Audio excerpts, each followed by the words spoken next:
어, 현장으로 오시는 분들이 굉장히 좀 이렇게 제한적일 것이라고 생각했는데 엄청 제한적이네요. 예, 우리 친구 목사님 그러더라고요. 절기 헌금을 하면 항상 자기가 기대했던 것에서 헌금 액수에서 0이 하나가 빠진대요.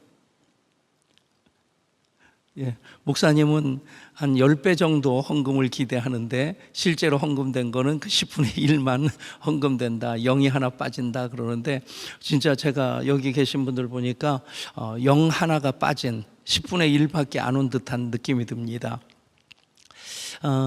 지금 127 가정에서 이제 온라인으로 우리 목자와 교사들이 참여하고 있는데, 이 전략 세미나를 굉장히 절박한 마음으로 시작하게 되었습니다. 물론 방법론을 제시하고 프로그램을 돌리는 그것보다 더 시급하게 우리가 비전을 공유해야 되겠고, 그 비전을 공유함으로써 이제 우리 교회에서 어떻게 하나님께서 이 시대 속에 우리 교회를 사용하시기를 원하시는지 그 답을 찾아가고자 하는데, 그 문을 활짝 여는 시간 될 수 있기를 바라고요. 어쩌면 그 이전에 코로나19 이전의 상황 속에 우리가 좀 안주하지 않았나 싶습니다.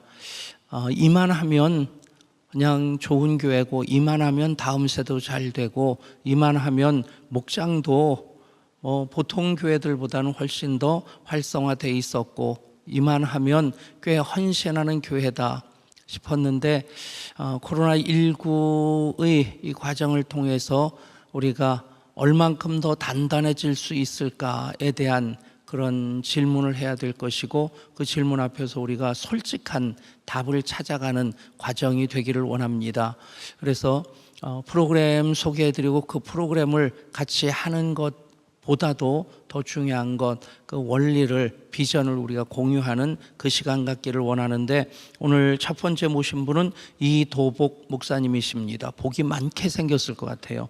예, 이도복 목사님이신데, 근데 충신교회에서 이제 이 가정과 교회 연계 사역을 총괄해서 맡아가고 계시고, 또 그런 면에서 충신교회가 지금 하나의 모델 교회입니다. 지금까지 우리가 급한 마음이 없었는데 코로나19 이 상황 속에서 이 시간을 놓치면 정말 후회하겠다 하는 절박한 마음으로 시작하게 되었는데, 이도복 목사님 통해 생하시는 하나님의 역사하심 보면서 그렇구나, 이걸 해야 되겠구나, 하나님 저렇게 역사하시는구나, 여러분들의 가슴이 더 뜨거워지고 커지고 벌렁벌렁거리는 시간이 될 수 있기를 원합니다. 아멘. 예, 썰렁하죠? 예, 히터를 다 틀어놨는데도 여러분들이 표정이 지금 더 썰렁한 것 같아요. 예, 옆에 분 보시면서 우리가 예향교회입니다. 우리를 통해 하나님 큰 일을 계획하고 계십니다. 한 번 더 인사하시죠. 우리가 함께 그 일을 이뤄가야 될 사람들입니다. 예, 우리 131 가정에서 2명, 3명 참여하는 가정도 있네요. 예, 2명 참여하는 가정도 있고, 모두가 함께 이제 도전받는 귀한 시간 될 수 있기를 원합니다. 우리 이도복 목사님 모시겠습니다.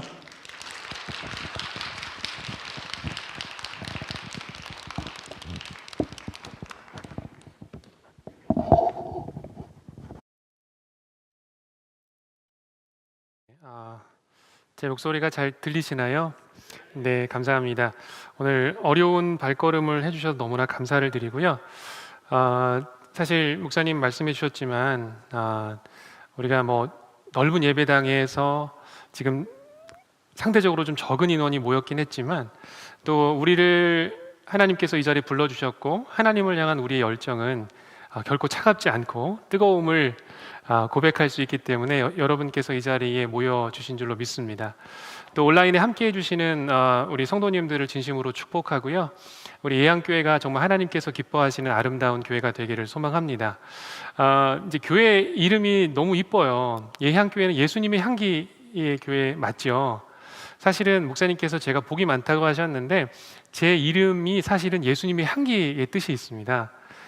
도자가 이르다도의 향기 복자예요. 향기 복자가 있는 거 잘 모르셨죠? 예수님의 향기에 이르다 이런 뜻인데요. 그런 마음에서 우리 예양교회에 초대해 주셔서 너무나 감사한 마음을 가지고 있습니다. 코로나 시대가 찾아오면서 우리가 굉장한 위기를 겪고 있습니다. 지금 이제 교회 학교의 위기는 말로 다 할 수 없을 정도로 우리에게 참 큰 위기로 다가왔고, 또 지금 아이들이 온라인 이 예배가 길어지면서 예배를 잘 드리고 있는지, 그리고 정말 가정에서 어떻게 예배를 드리고 있는지 알 길이 없어요. 특히 우리 이제 중고등부 아이쯤들 되면 이제 요즘에는 유튜브를 우리 아이들이 어떻게 보는지 아십니까? 중등부, 고등부 아이들은요, 유튜브를 누워서 봐요, 대부분. 그랬더니 어느 날 우리 중등부 친구에게 전화를 걸었어요. 신방 전화를 하는데 이제 온라인 예배가 끝나고 나서 너 온라인 예배 오늘 잘 드렸니? 라고 물어봤더니 네 목사님 그럼 잘 드렸죠. 저 오늘 누워서 예배 드렸어요. 왜냐면 유튜브는 항상 누워서 보는 거기 때문에 예배도 누워서 봤다는 거죠. 우리 아이들이 지금 처한 상황이 만만치 않습니다. 그리고 또 우리 아이들이 지금 경험하는 세대, 또 교회 학교가 경험하는 시대가 지금 정말 어려운 시대 가운데 놓여져 있습니다. 오늘 저는 이 말씀의 제목을요, 도두고 길을 수축하여 라는 이사야 57장 14절의 말씀을 가지고 오늘 가정교회 연계사역에 대한 전체적인 이야기를 여러분들과 나누고자 합니다. 여러분, 예양교회를 생각하시면 어떤 그림을 그리고 계세요? 우리 예양교회가 10년, 20년, 30년 뒤에 어떤 교회가 되기를 원하십니까? 이것은 굉장히 우리에게 중요한 질문이라고 생각합니다. 목사님 말씀하셨지만 예양교회가 정말 지금까지 잘해오셨고 지금도 잘하고 계시고 앞으로도 잘할 교회지만, 우리 교회를 생각할 때에 10년, 20년, 30년에 우리의 교회의 모습은 어떤 모습으로 남아있을 것인가? 그러니까 이전 세대들이 이제 하나님 품으로 돌아가고 다음 세대들이 교회에 남아서 어떤 신앙생활을 하고 또 어떤 신앙인으로서 하나님 앞에 설 것인가? 이것이 우리가 고민하는 부분입니다. 여러분이 우리가 코로나 시대를 경험하면서 그 위기의 시대를 경험하지만 이 위기의 시대 가운데서도 성장하는 기업들이 있었습니다.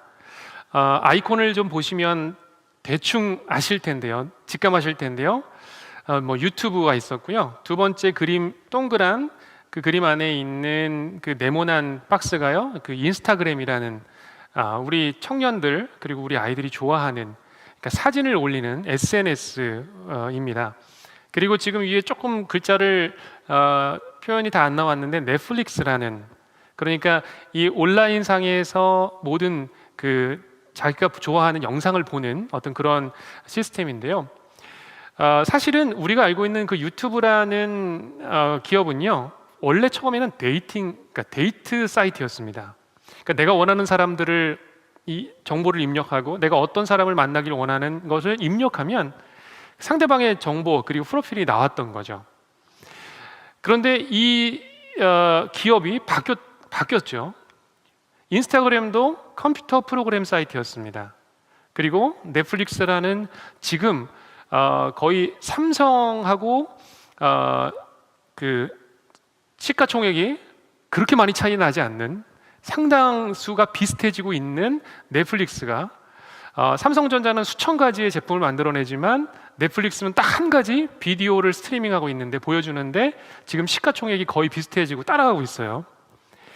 넷플릭스는 처음에 비디오 대여점으로 시작했다는 것입니다. 저는 오늘 여러분들께 이 피보팅이라는 개념을 한 가지 설명해 드리고자 하는데요. 피보팅이라는 것은 어떤 위기를 만난 기업들이, 그리고 그 기업들이 자신들이 가지고 있는 그 능력과 지금의 상황 가운데서 약간의 방향 전환을 한 것입니다. 그러니까 한 축은 발을 그대로 디디고 있고 한 축은 발을 다른 축으로 옮기는 것입니다. 이것이 이제 피보팅이라는 용어인데요. 바로 이런 기업들이 자기가 갖고 있는 기술력을 버리지 않고 그것을 그대로 사용하면서 새로운 도전을 했을 때에 지금 우리가 알고 있는 유튜브, 인스타그램, 넷플릭스의 기업이 됐다는 것을 보게 됩니다. 지금 이제 설문조사 결과들을 보게 되면 온라인 예배를 선호하는 추세가 굉장히 높아지고 있습니다. 젊은 세대들은 더 높아지고 있고요. 이제 설문조사가 4월 달에 그리고 7월 달에 또 이제 이루어질 것인데 지금 이제 비대면이 훨씬 더 선호하겠다는 대답이 높아지고 있습니다. 거의 2배 가까이 높아지고 있는 거죠. 그리고 주일 예배를 반드시 교회에서 드려야 된다라는 이 교인들이 점점 적어지고 있습니다. 이제는 교인들이 그런 생각을 하게 된 거예요. 가정에서 자녀들과 함께 예배를 드리는 것이 그렇게 나쁘지 않다, 괜찮다. 그리고 그 예배 가운데 나름 은혜가 있다. 이런 생각들을 하는 분들이 많아지고요. 이 설문조사 결과를 보시면 이 10%의 비율이 나왔는데 잘 모르겠다. 그러니까 예전 같은 경우에는 아니다라고 대답했던 사람들이 이제는 잘 모르겠다라는 그룹으로 점점 많아지고 있다는 것입니다. 지금 혼란을 느끼고 있다는 거죠. 코로나 이후에 그 가장 강화해야 될 사항을 좀 보니까요, 이 목회자 그룹하고 평신도 그룹이 전혀 다른 대답을 좀 했어요. 목회자 그룹들은 성도 간의 공동체성을 다시 회복해야 된다, 설교력을 강화해야 된다, 모이는 예배를 강화해야 된다, 교회의 공공성을 확장해야 된다. 저는 이 대답을 보면서 그렇지, 맞지, 당연하지라고 대답했습니다. 근데 여러분의 생각은 어떠신가요? 평신도들의 질문을 던졌더니, 성도들에게 물어봤더니 첫 번째가 온라인 시스템과 컨텐츠를 개발해 달라고 하더라고요. 그러니까 목회자하고 성도들이 지금 완전 다른 생각을 갖고 있어요. 저도 목회자로서 이 설문조사 결과에 굉장한 충격을 받았습니다. 그러니까 목회자들은 어떻게 하면 다시 이 성전에, 이 예배당으로, 현장으로 성도들이 빨리 돌아오기를 원하는데 지금 성도들은 좀 다른 생각을 갖고 있는 거예요. 이것이 지금 이 코로나 시대 가운데 벌어진 간극이고 또 특별히 주일학교, 교회 학교에 찾아온 위기의 모습 중에 하나입니다. 제가 여러분들께 조금 말씀드리고 싶은 것 중에 하나는요, 저는 성전 예배로 돌아오는 것을 반대하는 사람도 아니고요, 현장 예배에 정말 많은 성도들이 다시금 이전과 같이 회복되어서 당연히 하나님을 같이 찬양하고 마음껏 예배하는 그때를 간절히 사모하고 있습니다. 그런데 이 온라인 예배에 대한 이 운영에 대한 목회자들의 생각은요, 조금 이 시대의 흐름과는 반대로 가고 있습니다. 즉, 온라인을 향후 코로나가 조금 수그러들면 활용하지 않겠다라는 목회자들이 많이 있다는 것이죠. 그런데 이것은 굉장히 조금 오판하는 걸 수도 있습니다.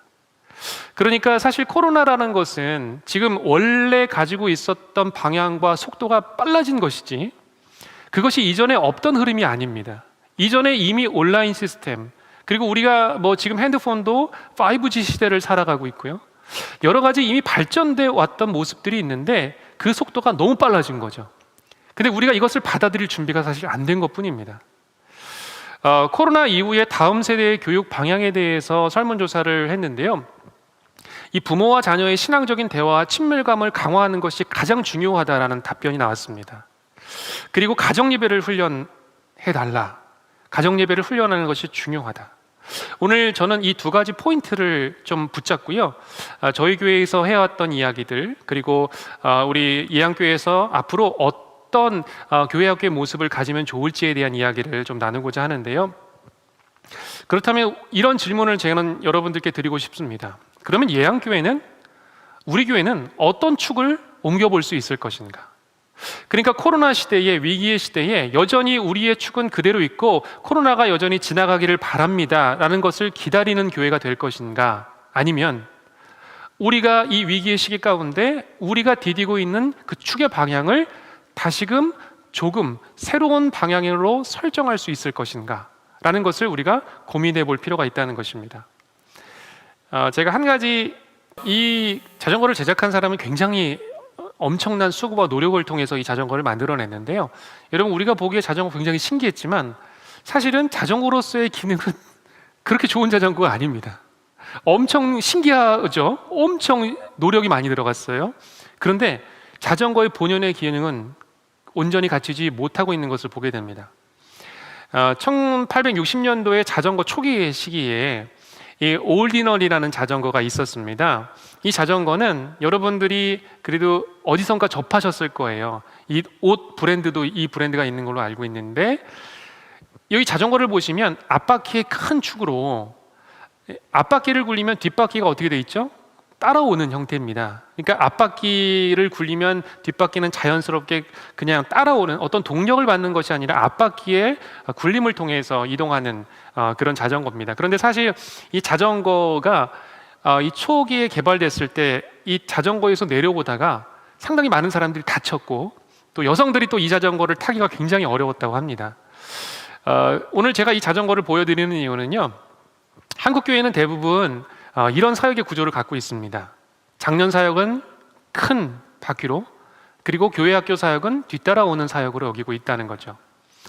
그러니까 장년 목회를 열심히 하면 교회 학교 알아서 잘 되는 거 아니에요? 그리고 장년 사역을 열심히 잘 해주면 교회 학교 아이들 자연스럽게 부흥하는 거 아니야? 그 부모 세대들 자연스럽게 따라오는 거 아니야? 라고 생각해 왔습니다. 그런데 이것이 우리가 잘못 생각하고 있었던 부분들이라는 거죠. 그런데 우리가 이 축을 조금 교회 학교라는 축으로 한번 바꿔보겠습니다. 이제는 이 축을 우리가 양쪽의 크기를 똑같이 맞춰야 될 시기가 찾아오고 있다는 거죠. 그러니까 교회 학교라는 그 시스템과 그리고 부모와 가정을 함께 바퀴를 굴려 나갈 때 여러분 그 속도가 얼마큼 빨라질 수 있을까요? 여러분이 상상하는 것보다 훨씬 더 빨라질 수 있습니다. 그러니까 앞바퀴가 비정상적으로 크면 아무리 열심히 발을 굴려도 뒷바퀴는 그저 따라올 바퀴인데 이것을 동력을 받아서 함께 굴리기 시작하면 엄청난 가속도가 붙을 수가 있다는 거죠. 여러분 한국 교회의 지금 가장 큰 문제점, 그리고 뭐 전 세계 교회 마찬가지라고 생각하지만 믿음의 세대가 끊어지고 있습니다. 여러분 이곳에 오신 분들 중에서도 우리 부모 세대들 지금 많으시잖아요. 지금 온라인 상에서도 부모님들 많이 이 세미나에 참여하고 계실 텐데 한번 말씀을 하시는 건 아니니까 손을 한번 들어서 한번 표해 주세요. 내 자녀가 청년이시라면 앞으로 미래를 좀 꿈꾸시면서 내 자녀가 나보다 더 좋은 믿음을 가지고 하나님을 사랑하는 자녀가 되기를 원한다. 한번 손 한번 들어주시겠어요? 네, 좋습니다. 너무 감사합니다. 저는 제 믿음이 자녀의 믿음보다 더 좋았으면 좋겠다 하시는 분 한번 손 한번 들어주십시오. 내 믿음이 내 믿음이 계시네요. 좋습니다. 어떠한 이유건 간에 제가 이제 다양한 질문들을 그 교회에서 이 질문을 동일하게 이제 드렸을 때에 예안교회가 좀 특이한 것 같습니다. 한 분도 사실 손을 안 드시던데 손을 들어주셨습니다. 어찌됐건 중요한 것은 내 자녀가 내 믿음보다 좋기를 원하는 분들이 대부분입니다. 근데 여러분 한번 잘 생각해 보십시오. 우리 자녀들의 믿음이 부모 세대의 믿음보다 좋은 가정들이 얼마큼 많이 있을까요? 한국 교회가 그런 모습과 형태를 가지고 있는 가정들이 생각보다 많지는 않습니다. 그러니까 부모님은 열심히 신앙생활하시고 부모님은 직분자시고 또 중직자신데 자녀들은 교회 다니지 않는, 그러니까 부모의 기도의 제목인 우리 다음 세대 자녀들이 생각보다 너무나 많습니다. 제가 후반부에도 좀 이야기를 드리겠지만 그 아이들이 지금 이제 중등부, 고등부가 되면 교회를 떠나게 되는 일들이 정말 많이 생깁니다. 왜 이것이 한국 교회에 계속 반복되는 일일까? 왜 집사님의 권사님의 기도의 제목은 우리 자녀가 다시금 하나님 품에 돌아오는 기도의 제목이 1순위일까? 이것이 지금 한국 교회가 처한 상황입니다. 제가 좋아하는 한 영화가 있는데 어벤져스라는 영화인데요. 이거 영웅들이 좀 나오는 영화입니다. 그 영웅의 한 장면을 좀 보여드릴게요.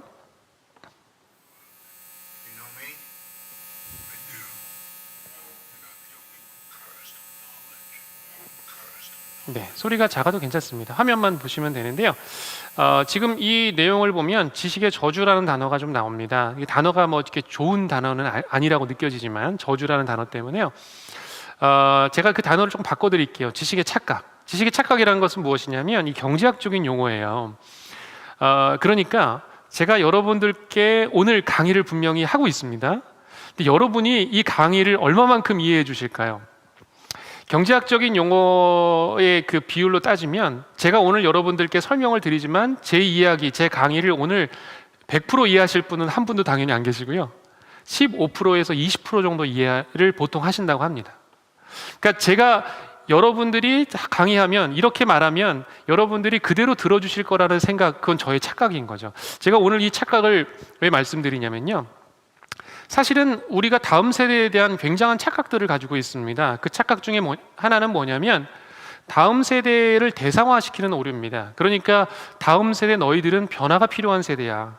우리 부모 세대들 너무 믿음과 신앙 좋았는데 너희 다음 세대를 왜 그래? 믿음이 왜 그래? 교회에서 부족한 게 뭐야? 맛있는 거 간식 다 대주지.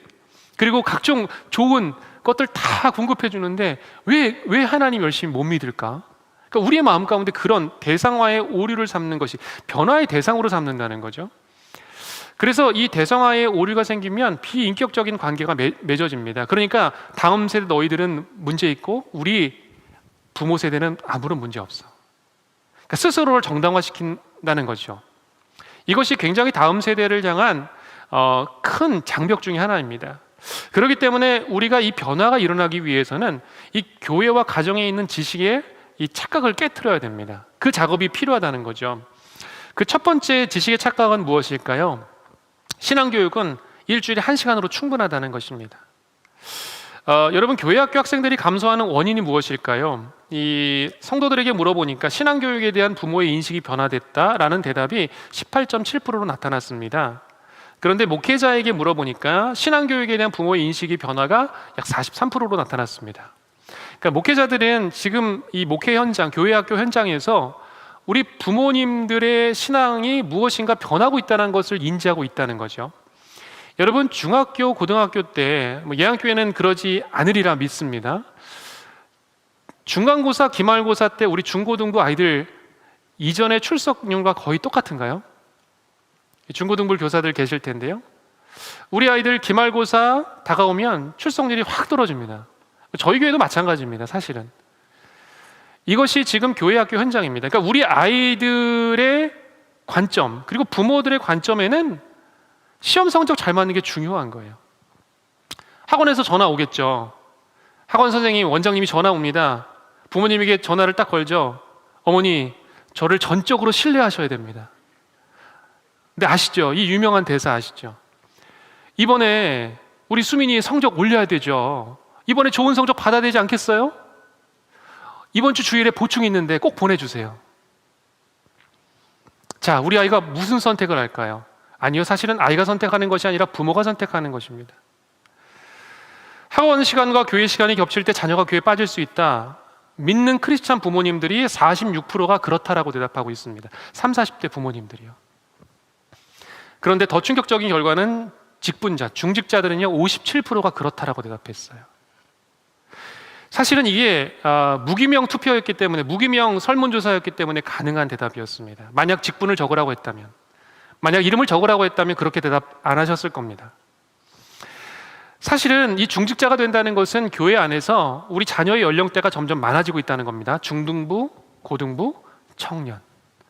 이게 점점 나도 어떻게 할 수 없는 그런 상황 가운데 우리 아이들이 놓여져 있고 부모님들도 그런 상황에 놓여져 있다는 거죠. 여러분, 그렇기 때문에 우리 아이들이 영유아 유치 때 그리고 아동부 때는 신앙생활 잘하는 것 같아요. 근데 진짜 믿음을 언제 볼 수 있느냐? 중학교, 고등학교 때 볼 수 있어요. 그 부모님이 우리 자녀의 학업관과 신앙관에 결정적인 영향을 미치는 것은 바로 그때입니다. 기독교계의 위기의 원인을 조사해 보면은요, 1위, 2위, 3위가 다 가정 요인입니다. 우리가 생각할 때는 교회의 시스템, 교회학교 교사, 다양한 요인들을 이야기하지만 결국에는 가정의 문제입니다. 여러분, 우리가 이제 교회학교의 시스템 중에 가장 맹점 중에 하나가 있습니다. 바로 이것이 미키마우스 사역인데요. 저도 이 미키마우스를 참 좋아하기 때문에 이 강의를 할 때마다 이 미키마우스, 애꿎은 미키마우스를 혼내는 것 같아서 좀 미안한데, 아까도 제가 말씀드렸지만 이 장년 사역을 한국교회에 이 큰 머리로 가지고 있고 교회학교 사역을 그러니까 두 가지 귀로 가지고 있습니다. 여러분, 그런데 특징을 발견하실 수도 있지만 이 귀가 떨어져 있습니다. 지금 장년 사역하고 그리고 우리 교회학교의 사역이 연결점이 없다는 것입니다. 그러니까 주일 본문, 우리 부모님들이 말씀을 듣는 본문이 다르고 우리 교회학교 아이들이 듣는 말씀이 달라요. 그러다 보니까 오늘 배운 말씀에 대해서 이야기할 수 있는 접촉점이 약해지는 것이죠. 그리고 걸어서 오거나 아니면 부모님들은 바쁘게 하루 종일 봉사하시다가 집에 가서 만나고 지쳐서 주일을 그냥 보내고 그렇게 주일을 보내다 보니까 주중에는 우리 아이들 학원 다니고 부모님도 바쁘고 막 정신없이 다니다 보면 우리 아이들과 신앙적인 대화를 나눌 겨를이 전혀 없다는 것입니다. 그렇기 때문에 우리가 이 교회 가정 연계 사역을 꿈꾸면서 교회 학교 시스템을, 그리고 앞으로 제가 말씀드릴 이 온 가족들이 함께 만나는 그 장들을 계속해서 만들어내는 것이 중요한데요, 그 교집합, 그러니까 모든 세대가 만나는, 온 세대가 만나는 그 교집합이 커지면 커질수록 이 가정교회 연계 사역은 점점 단단해지고 확장될 수 있다는 것입니다.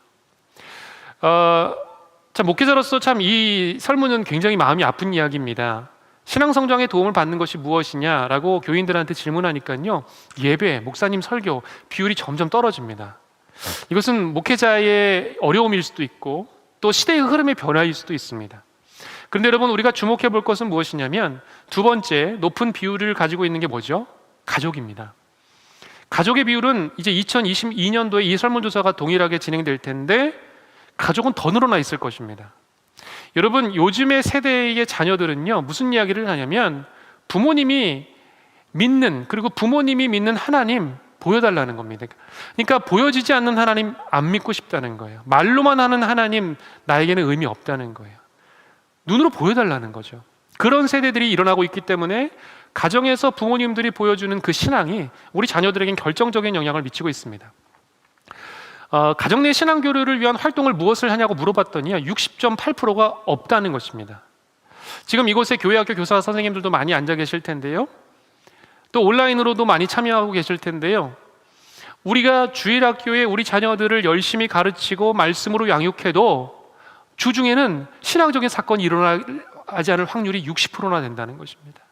그러니까 대부분의 부모님들은 일주일 동안 자녀에게 신앙적인 어떠한 활동도 하지 않는다는 거예요.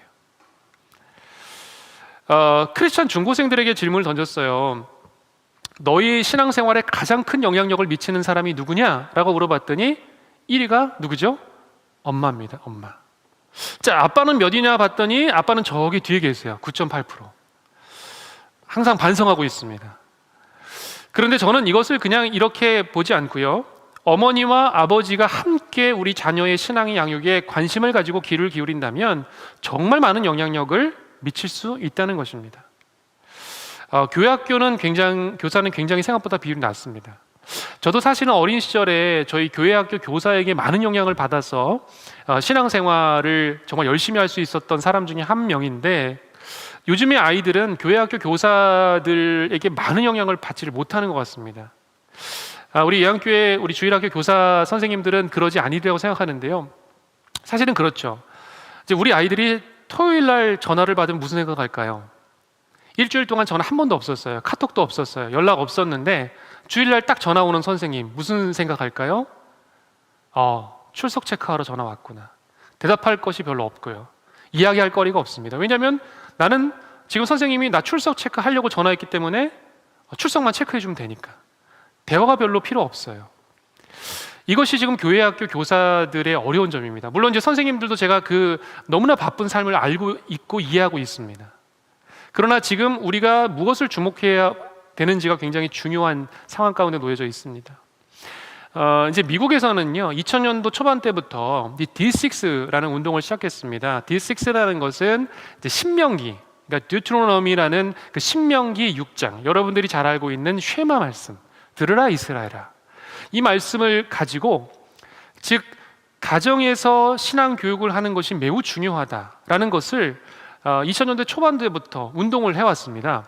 그러면서 168분의 1, 일주일이 168시간이잖아요. 주일학교에서 보내는 1시간은 너무나 부족하다는 거예요.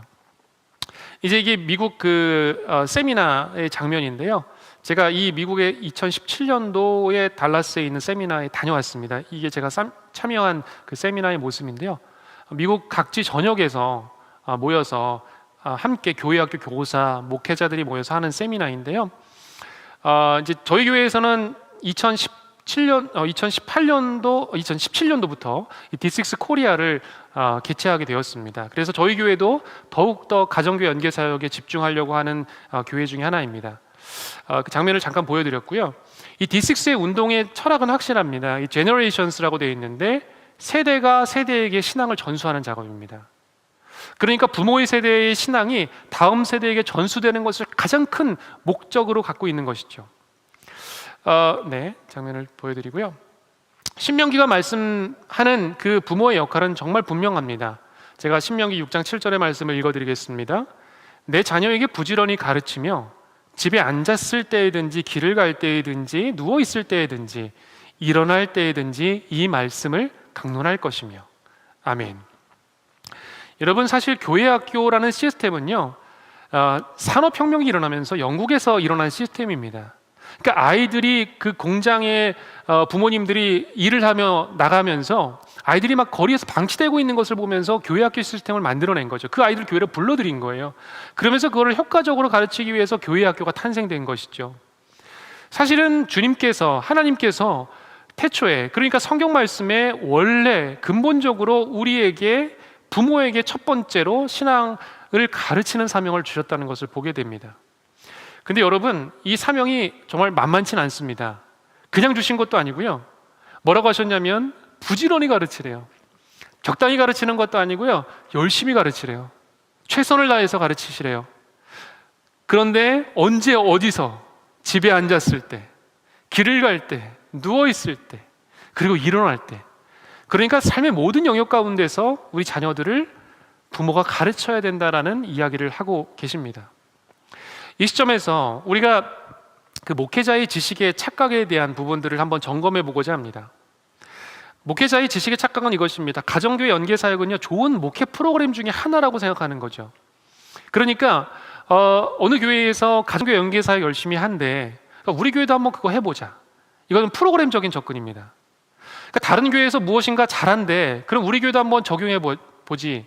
그렇게 말하는 것은, 이것은 굉장히 프로그램적인 접근입니다. 그러면 이제 조금 하다가 우리 교회랑 안 맞는 것 같아. 그러면 그 옷을 이제 버리게 되는 거죠.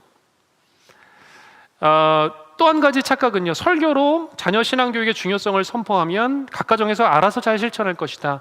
죄송하지만 아닙니다. 이 목회자로서 저도 항상 되새기는 건데 설교로는 부족해요. 친절한 안내가 필요하고요, 적극적인 준비가 필요합니다. 이것이 이제 목회자들이 해야 될 영역이고요. 그리고 오늘 저는 이제 가정 예배를 좀 많이 강조하게 될 텐데요. 가정 예배는 각 가정에 맡겨진 영역이다. 그러니까 교회는 그냥 좋은 이 가정 예배에 지 나눠주면 그걸로 역할 충분히 다한 것이다라고 생각하는 거죠. 그런데 아니라는 것입니다. 가정 예배는 교회가 적극적으로 도와드려야 될 영역이고 또 관리해줘야 되고 세밀하고 정말로 많은 에너지를 쏟아야 되는 영역입니다. 네. 그리고 이제 부모님들의 지식의 착각은 무엇일까요? 이거죠. 자녀들을 교회로 인도하면 충분하다는 거예요. 그러니까 신학 위탁만 하면 나는 충분히 역할 다 했다. 우리 아이 교회에 잘 데려다주고 집에 갈 때 잘 픽업해서 가면 나는 내 역할 다 했다라고 생각하는 것입니다. 아닙니다. 그리고 부모는 전문가가 아니니까 자녀의 신앙교육은 교육자한테 맡겨야지. 아닙니다. 내가 열심히 믿으면 자연스럽게 자녀가 신앙 전수 받을 것이다. 아닙니다. 우리가 이런 지식의 착각을 철저하게 깨트려야 합니다. 지식의 저주를 극복하는 길이 있는데요. 이 스탠포드 대학의 이 치피트라는 교수님은요, 구체적인 언어를 사용하라고 말씀하고 있고요, 또 스토리를 활용하라. 그러니까 이 다음 세대들, 그리고 특별히 내가 누군가에게 무엇인가를 설득하는 것이 필요할 때는 그림을 많이 그려주라는 거예요. 구체적인 언어를 사용하라는 거예요. 그리고 이 말씀을 듣는 대상이 그리고 알아들을 수 있는 용어를 쓰라는 겁니다. 저도 요즘에 그 청년들이 쓰는 용어, 우리 중고등부 아이들이 쓰는 용어를 따라가기가 너무 힘들어요. 여러분, 혹시 제가 좀 퀴즈 한번 내보겠습니다. 아주 쉬운 퀴즈인데요, 우리 청년들이 많이 사용하는 용어 중에 하나입니다. 얼죽아라는 단어 혹시 아세요? 얼죽아.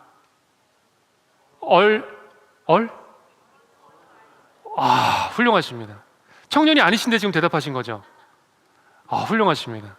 얼죽아, 얼어 죽어도 아이스 아메리카노. 네, 탄식 소리가 터져 나오는데요. 우리 청년들이요, 이 추운 겨울에도 뭐 시켜 먹는지 아십니까? 아이스 아메리카노. 깜짝 놀라요. 아이스 아메리카노를 시켜 먹습니다. 우리가 이 세대에, 그리고 이 시대에 필요한 언어들을 익히는 것이 굉장히 중요하고요. 요즘에 그런 얘기 많이 하잖아요. 라떼는 말이야, 우리 아이들이 그렇고 우리 청년들이 라떼는 나오면 정말 듣기 싫어하더라고요. 내가 옛날엔 말이야, 벌써 나오면 이거 정말 듣기 싫어하는 모습들이 있는데, 그러나 중요한 것은 아무리 라떼는 이야기해도, 옛날 이야기를 해도 그 안에 생명력이 있으면 괜찮습니다. 그런데 그 방법들을 우리가 어떻게 할 것인지를 고민이 필요하다는 거죠. 제가 오늘 여러분들께 말씀드리고 싶은 것은, 그렇기 때문에 교회와 가정에는 하나님의 이야기가 필요해요. 교회에는 하나님의 이야기가 넘쳐나는데 가정에는 하나님의 이야기가 생각보다 별로 없다는 것입니다. 시간이 굉장히 없습니다. 이제 코로나 때문에 이 시간은 더 단축됐습니다. 연령별 종교 이 통계 굳이 말씀 안 드려도 계속 줄어들고 있습니다. 개신교는 어느 종교보다 고령화가 심각합니다. 물론 이제 다른 종교보다 개신교가 다음 세대가 많은 건 사실이에요. 그런데 여전히 개신교의 고령화가 가속화되고 있습니다. 2050년이 되면은요, 교회 학교가 지금보다 3분의 2가 줄어들 걸로 예상이 됩니다. 제가 아까 담임 목사님 강의 전에 잠깐 뵙고 왔는데요, 목사님께서 우리 예양교회가 교회 학교가 굉장히 많은 교회, 정말 아름다운 교회라고 말씀을 들었습니다. 그 숫자가 더 많이 부흥되기를 정말 간절히 소망합니다. 근데 여러분 한번 상상해 보십시오. 2050년도, 지금으로부터 이제 30년 남았습니다. 30년, 그 뒤에 우리 예양교회는 어떤 모습으로 서 있을 것인가? 30년 뒤에 저 마이너스 65%를 넘어설 것인가? 아니, 저 수치와 통계, 인간적인 통계를 무너뜨릴 수 있을 것인가? 우리가 지금 이것을 어떻게 준비해야 되는가, 그것에 따라서 저 숫자가 완전히 달라질 수 있다는 것이죠. 지금 사실은 심각한 문제 중에 하나는요, 이 중고등부가 급속도로 지금 무너지고 있다는 것입니다. 그러니까 중고등부 반 안에서 예수님을 믿는 학생의 비율이 1명, 2명. 그러니까 우리 아이들이요, 이제 학교에 나가면 신앙인으로서의 정체성을 전혀 드러낼 수가 없습니다. 드러내는 것도 이제 부끄러운 시대가 됐죠. 그러니까 이제는 미전도 종족이 중고등학생이 되어버렸어요. 그런 시대가 찾아왔죠. 실제 감소 비율이 굉장히 심각합니다. 중고등부가 급속하게 무너지고 있습니다. 그렇기 때문에 이 중고등부를 우리 이제 앞으로 예양교회가 어떤 방향성을 가지고 있는지가 굉장히 중요한데요. 사실은 이제 저희 교회 같은 경우에는 중고등부가 훨씬 더 많은 예산의 비율을 갖고 있습니다. 사실은 우리 이제 영유아 유치부하고 아동부에서 좀 불만이 없는 건 아니에요. 목사님, 중고등부 애들은 맨날 피자 먹고 맛있는 햄버거 먹는데 왜 우리 영유아 유치는 맨날 1,000원짜리 간식 먹고 있어요? 그런 얘기를 많이 하세요. 맞습니다. 마음이 많이 아프죠. 근데 물론 중고등부 애들은 매주 피자 먹는 건 아닙니다. 근데 우리 아이들은 매주 간식 먹긴 하죠. 우리가 어떤 비전을 갖고 있는지가 굉장히 중요합니다. 이것이 교회 학교의 전체적인 비전을 우리가 공유하는 차원에서 굉장히 중요한 이야기인데요. 여러분, 교회 학교의 불출석 시기를 보게 되면 그러니까 중학교 시기가 26%로 나타나고 있습니다. 그리고 이 가나안 교인, 소위 가나안 교인으로 불려지는 분들의 이 대학생 때에 28.3%가 내가 교회를 떠났습니다라고 대답을 하고 있다는 것이죠. 여러분, 이 두 시기의 공통점을 알고 계십니까? 중학교 그리고 이 대학생 기간, 인생의 중요한 시기를 만나는 시점이에요. 그러니까 이 중학교라는 것은 뭐를 겪는 시기죠? 사춘기를 겪잖아요. 그러다 보니까 이 인생의 중요하고 심각한 문제들을 고민하게 되고, 또 신앙에 대한 고민을 하게 되고, 대학생 기간은 또 뭐를 만납니까? 취업, 진로, 여러 가지 고민들을 만나게 됩니다. 이 시기에 교회가 적절한 대답을 해주지 못하고 있고, 또 가정에서도 그런 도움을 받지 못하고 있다는 것이죠. 신명기 6장 20절의 말씀을 보면 이런 말씀이 있습니다. 후일에 내 아들이 내게 묻기를. 제가 신명기 6장 말씀을 계속해서 읽다가 이제 쉐마 말씀을 계속 집중해서 읽다가 어느 순간 신명기 6장을 쭉 읽어 나가는데 이 말씀이 하나님께서 성경과 같이 저에게 말씀해 주신 구절인데요. 후일에 내 아들이 내게 물을 것이다. 이 후일에라는 단어는요, 언젠가, 어느 순간, 그때가 되면 인생의 어려움과 아니면 그 자녀의 신앙의 결정적인 순간, 그 질문의 순간이 찾아올 것인데, 그 자녀들이 무슨 질문을 하느냐? 우리 하나님 여호와께서 명령하신 증거와 규례와 법도가 무슨 뜻이냐? 라고 물어본다는 거죠. 이 말을 좀 쉽게 바꿔드리면 하나님을 믿는 이유가 뭐예요? 엄마, 나 오늘 교회 가기 싫은데 왜 제가 예배를 드려야 되죠? 그러니까 인생의 중요한, 신앙의 중요한 질문을 던지는 순간들이 찾아온다는 것이죠. 근데 대부분 우리 부모님들이 그리고 교회학교 교사들과는 이 질문을 할 순간이 찾아오질 않아요. 왜냐하면 우리 자녀들이 교회 주일에 찾아오면 공과 공부 몇 분 하세요? 한국교회 공과 공부의 평균이 한 18분, 20분이 안 됩니다.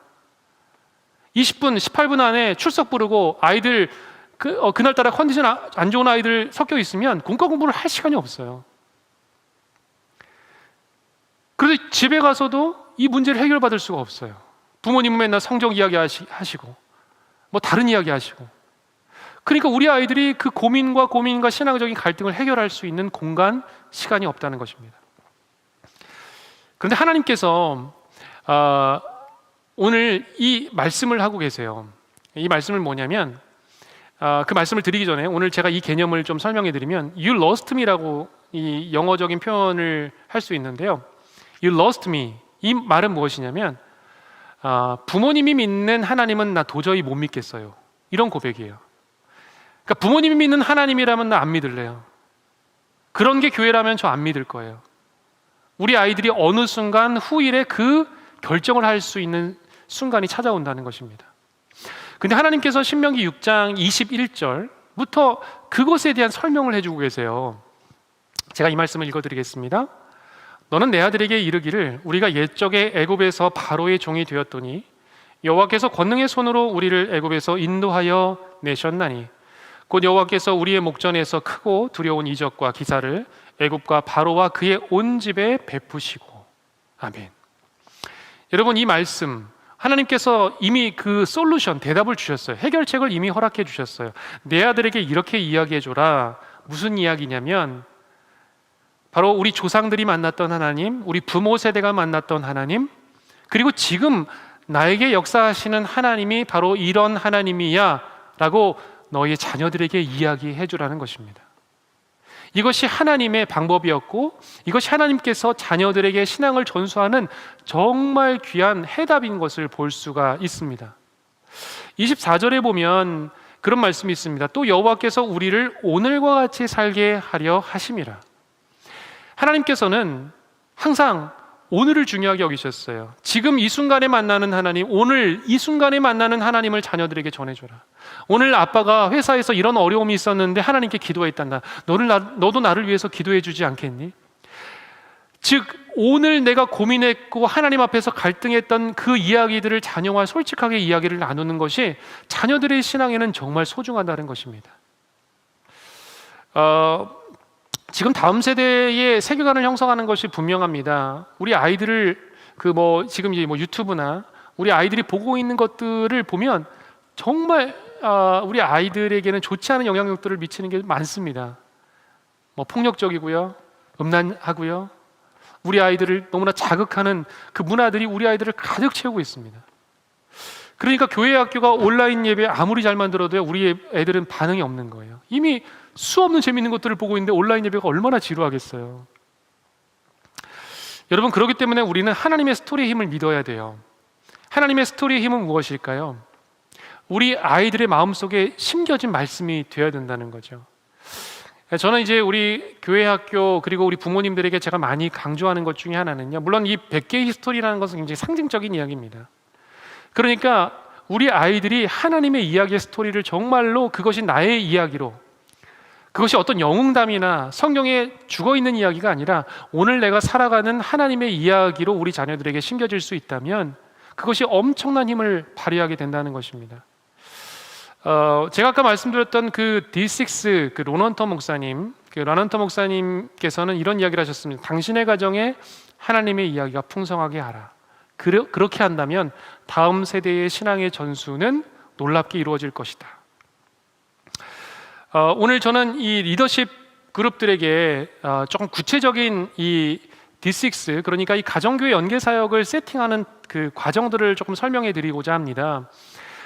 이 테드의 강연이라는 아주 유명한 세계적인 강연회가 있는데요, 우리나라로 하면 세바시 정도가 될 수 있습니다. 근데 세바시보다 훨씬 이 전 세계적인 어떤 강연회인데요, 이 사이먼 사이넥이라는 유명한 그 리더십 학자가 이런 얘기를 했습니다. 위대한 리더들이 어떻게 행동을 불러일으키는가? 즉 위대한 리더들이 어떤 결정을 하게 되는데, 그리고 이 어려운 시대 가운데 위기를 만나는 시대 가운데서 그 살아남는 기업들, 살아남는 리더십들, 살아남는 공동체는 어떤 특징을 가지고 있을까? 그러면서 이 골든 서클에 대한 이야기를 했습니다. 골든 서클이라는 것은 무엇이냐면 어떤 일을 행할 때에 절차가 필요하다는 거죠. 그 절차가 필요한데 대부분 오래가지 못하는 기업들의 특징 중에 하나는, 공동체 중에 하나는 결과로부터 출발한다는 겁니다. 그러니까 이런 거죠. 어느 기업에서 뭔가를 만들었어요. 그러면 그게 잘 팔리잖아요. 우리 기업도 저거 만들어야지 하면서 쫓아가는 거예요. 그 이미 늦은 거죠.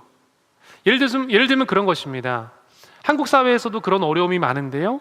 어느 음식점, 어느 무엇인가가 막 잘 된다, 업종이 잘 된다, 그럼 거기에 쫙 몰려요. 그러면 사실은 그게 너무 많아지는 거잖아요. 결과로부터 출발하는 거죠. 어느 교회가 이거 잘한대, 그러면 그거 쑥 따라가는 거예요. 그런데 왜 따라가는지를 몰라요. 그런데 점점 혁신을 가하고 생명력이 길고, 그리고 그것을 잘 행할 수 있는 기업과 공동체의 특징은 Y로부터 출발한다는 것입니다. 그러니까 우리가 이걸 왜 해야 될까? 우리가 가정교회 연계사역을 왜 해야 되지? 이 코로나 시대 가운데서 우리가 왜 모여있지? 이런 질문을 스스로에게 던지는 것입니다. 오늘 오라고 해서 앉아있는 것이 아니라 다음 세대를 걱정하고 사모하고 우리 교회가, 예양교회가 앞으로 어떻게 나가야 될 것인지에 대한 고민과 목적을 고민하면서 앉아있는 것과 그냥 내가 앉아있는 것은 완전히 다른 문제라는 것입니다. 제가 이것을 조금 더 풀어드리면요, Y라는 것은 소수만 아는 것입니다. 오늘 모여주신 그 리더십 그룹들, 그러니까 우리 교회가 앞으로 이 가정교회 연계성과 방향성을 가져야 되는 이유, 오늘 그 이야기를 이제 오늘과 그리고 다음 주, 그 다음 주에 3주간에 걸쳐서 여러분들이 들으실 텐데, 우리가 그것을 왜 해야 되는지를 점점 깨닫게 되는 것입니다. 여러분, 이것이 가장 첫 번째입니다. 이것보다 중요한 것은 없습니다. 그런데 이것은 소수만 아는 것입니다. 그래서 그 소수가 일부가 아는 것으로 교인들에게 점점 선포가 되고, 이제는 예양교회 전 교인이 이것을 이해하고 함께 비전을 공유하는 작업들이 필요하다는 것이죠. 교회 가정사역에 대한 이 티모스 폴 존스 목사님의 정의가 있습니다. 이분은 이제 D6의 그 신학적인 기초를 마련해 주시는 분이신데요. 제가 읽어드릴게요. 이게 영어를 번역한 거라서 이제 제가 직접 번역을 했기 때문에 조금 말이 어려우실 수도 있어요. 가정사역이란 자녀의 제자 훈련에 주된 책임을 지고 있는 부모를 일깨우고 훈련시키고 책임지게 하기 위해 교회의 정책과 사역을 의도적으로 그리고 지속적으로 재조정하는 과정이다. 여러분, 좀 어려우시죠? 말이 너무 문장이 길어서 제가 이걸 조금 분석해 드릴게요. 자, 아까 골든 서클이라는 Y와 How와 그리고 What에 대한 이야기를 들으셨는데, 제가 이거를 두 가지 개념을 한번 합쳐 드리겠습니다. 가정사역이라는 것은 무엇일까? 바로 Y입니다. 우리 교회가 가정교회 연계사역을 해야 되는 이유, 그리고 부모를 일깨우는 것은 무엇일까요? 마지막 작업입니다. 가정교회가, 가정의 신앙교사가 태어나는 것, 그리고 가정의 신앙교사가 이제 실제적으로 자라나는 것은 마지막 결과이고요. 교회의 정책과 사역을 계속해서 조정해 나가는 과정은 How에 해당됩니다. 어떻게 바꿀 것인가. 그리고 그 리더십 그룹들, 당회원들, 또 교회학교 부장들, 여러 지구역장들, 어떻게 우리가 바꿔나갈 것인가를 How로 함께 재조정해 나가는 과정이 필요하다는 것이죠. 이건 넘어가겠습니다. 제가 오늘 아주 중요한 표를 좀 한 가지 보여드릴게요. 이 표를 보시면 조금 복잡하고 어려우시지만 제가 쉽게 한번 설명해 드려 보겠습니다. 여러분, 조금 더 힘내십시오. 가정 구비 모델 세 번째 모델을 보시면요, 그 Family Equipping Ministry라고 되어 있습니다. 이 모델이 뭐냐면 가정의 부모를 신앙교사로 계속 양육하는 거예요. 그러니까 원래 우리는 교회학교 시스템, 그러니까 교육부, 교회학교 교사들을 주로 훈련시켜서, 그러니까 교사학교, 그러니까 교사들을 주로 훈련시키는 작업들을 했죠. 교사대학. 그러면서 가정의 신앙교사에 대한 개념들은 갖지 못했습니다. 그런데 이 패밀리 미니스트리에서 가장 중요한 것 중에 하나는, 가정 연계사역의 중요한 것 중에 하나는 가정의 신앙의 부모를 세우는 작업입니다.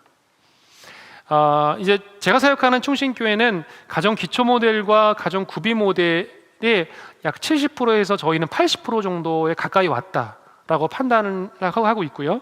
가정 통합 모델이라는 것은 이것은 굉장히 상징적이고 이상적인 모델이기 때문에 굳이 언급은 해드리지 않겠습니다. 어찌됐건 앞으로 예양교회가 추구해야 될 모델이 바로 이 2단계와 3단계입니다. 첫 번째 프로그램 사용 모델은 계속 프로그램을 돌리는 거예요. 이벤트를 돌리는 거예요. 교회학교 이번에 성탄절 찾아오면 우리 교회학교에서 뭐 하지? 이벤트 준비합니다. 교사도 바쁘고 교육자도 바쁘고 다 바빠요. 그런데 열매 없어요. 교회학교 성탄절 하면은 부모님들이 하시는 역할 뭘까요? 와서 앞에 사진 찍는 거예요. 아이들 열심히 사진 찍어주세요. 그런데 그게 중요한 게 아니거든요. 그 예배 현장에서 부모가 할 역할이 있거든요. 제가 그건 좀 이따가 설명드리겠습니다. 여러분, 다음 세대를 세워가는 키워드는요, 저는 주저없이 부모라고 대답합니다. 저희 교회 학교 교사들에게도 저는 여러분들이 1순위 아니세요라고 이야기합니다. 여러분들은 나중순위입니다. 부모가 첫 번째입니다 라고 분명히 이야기합니다.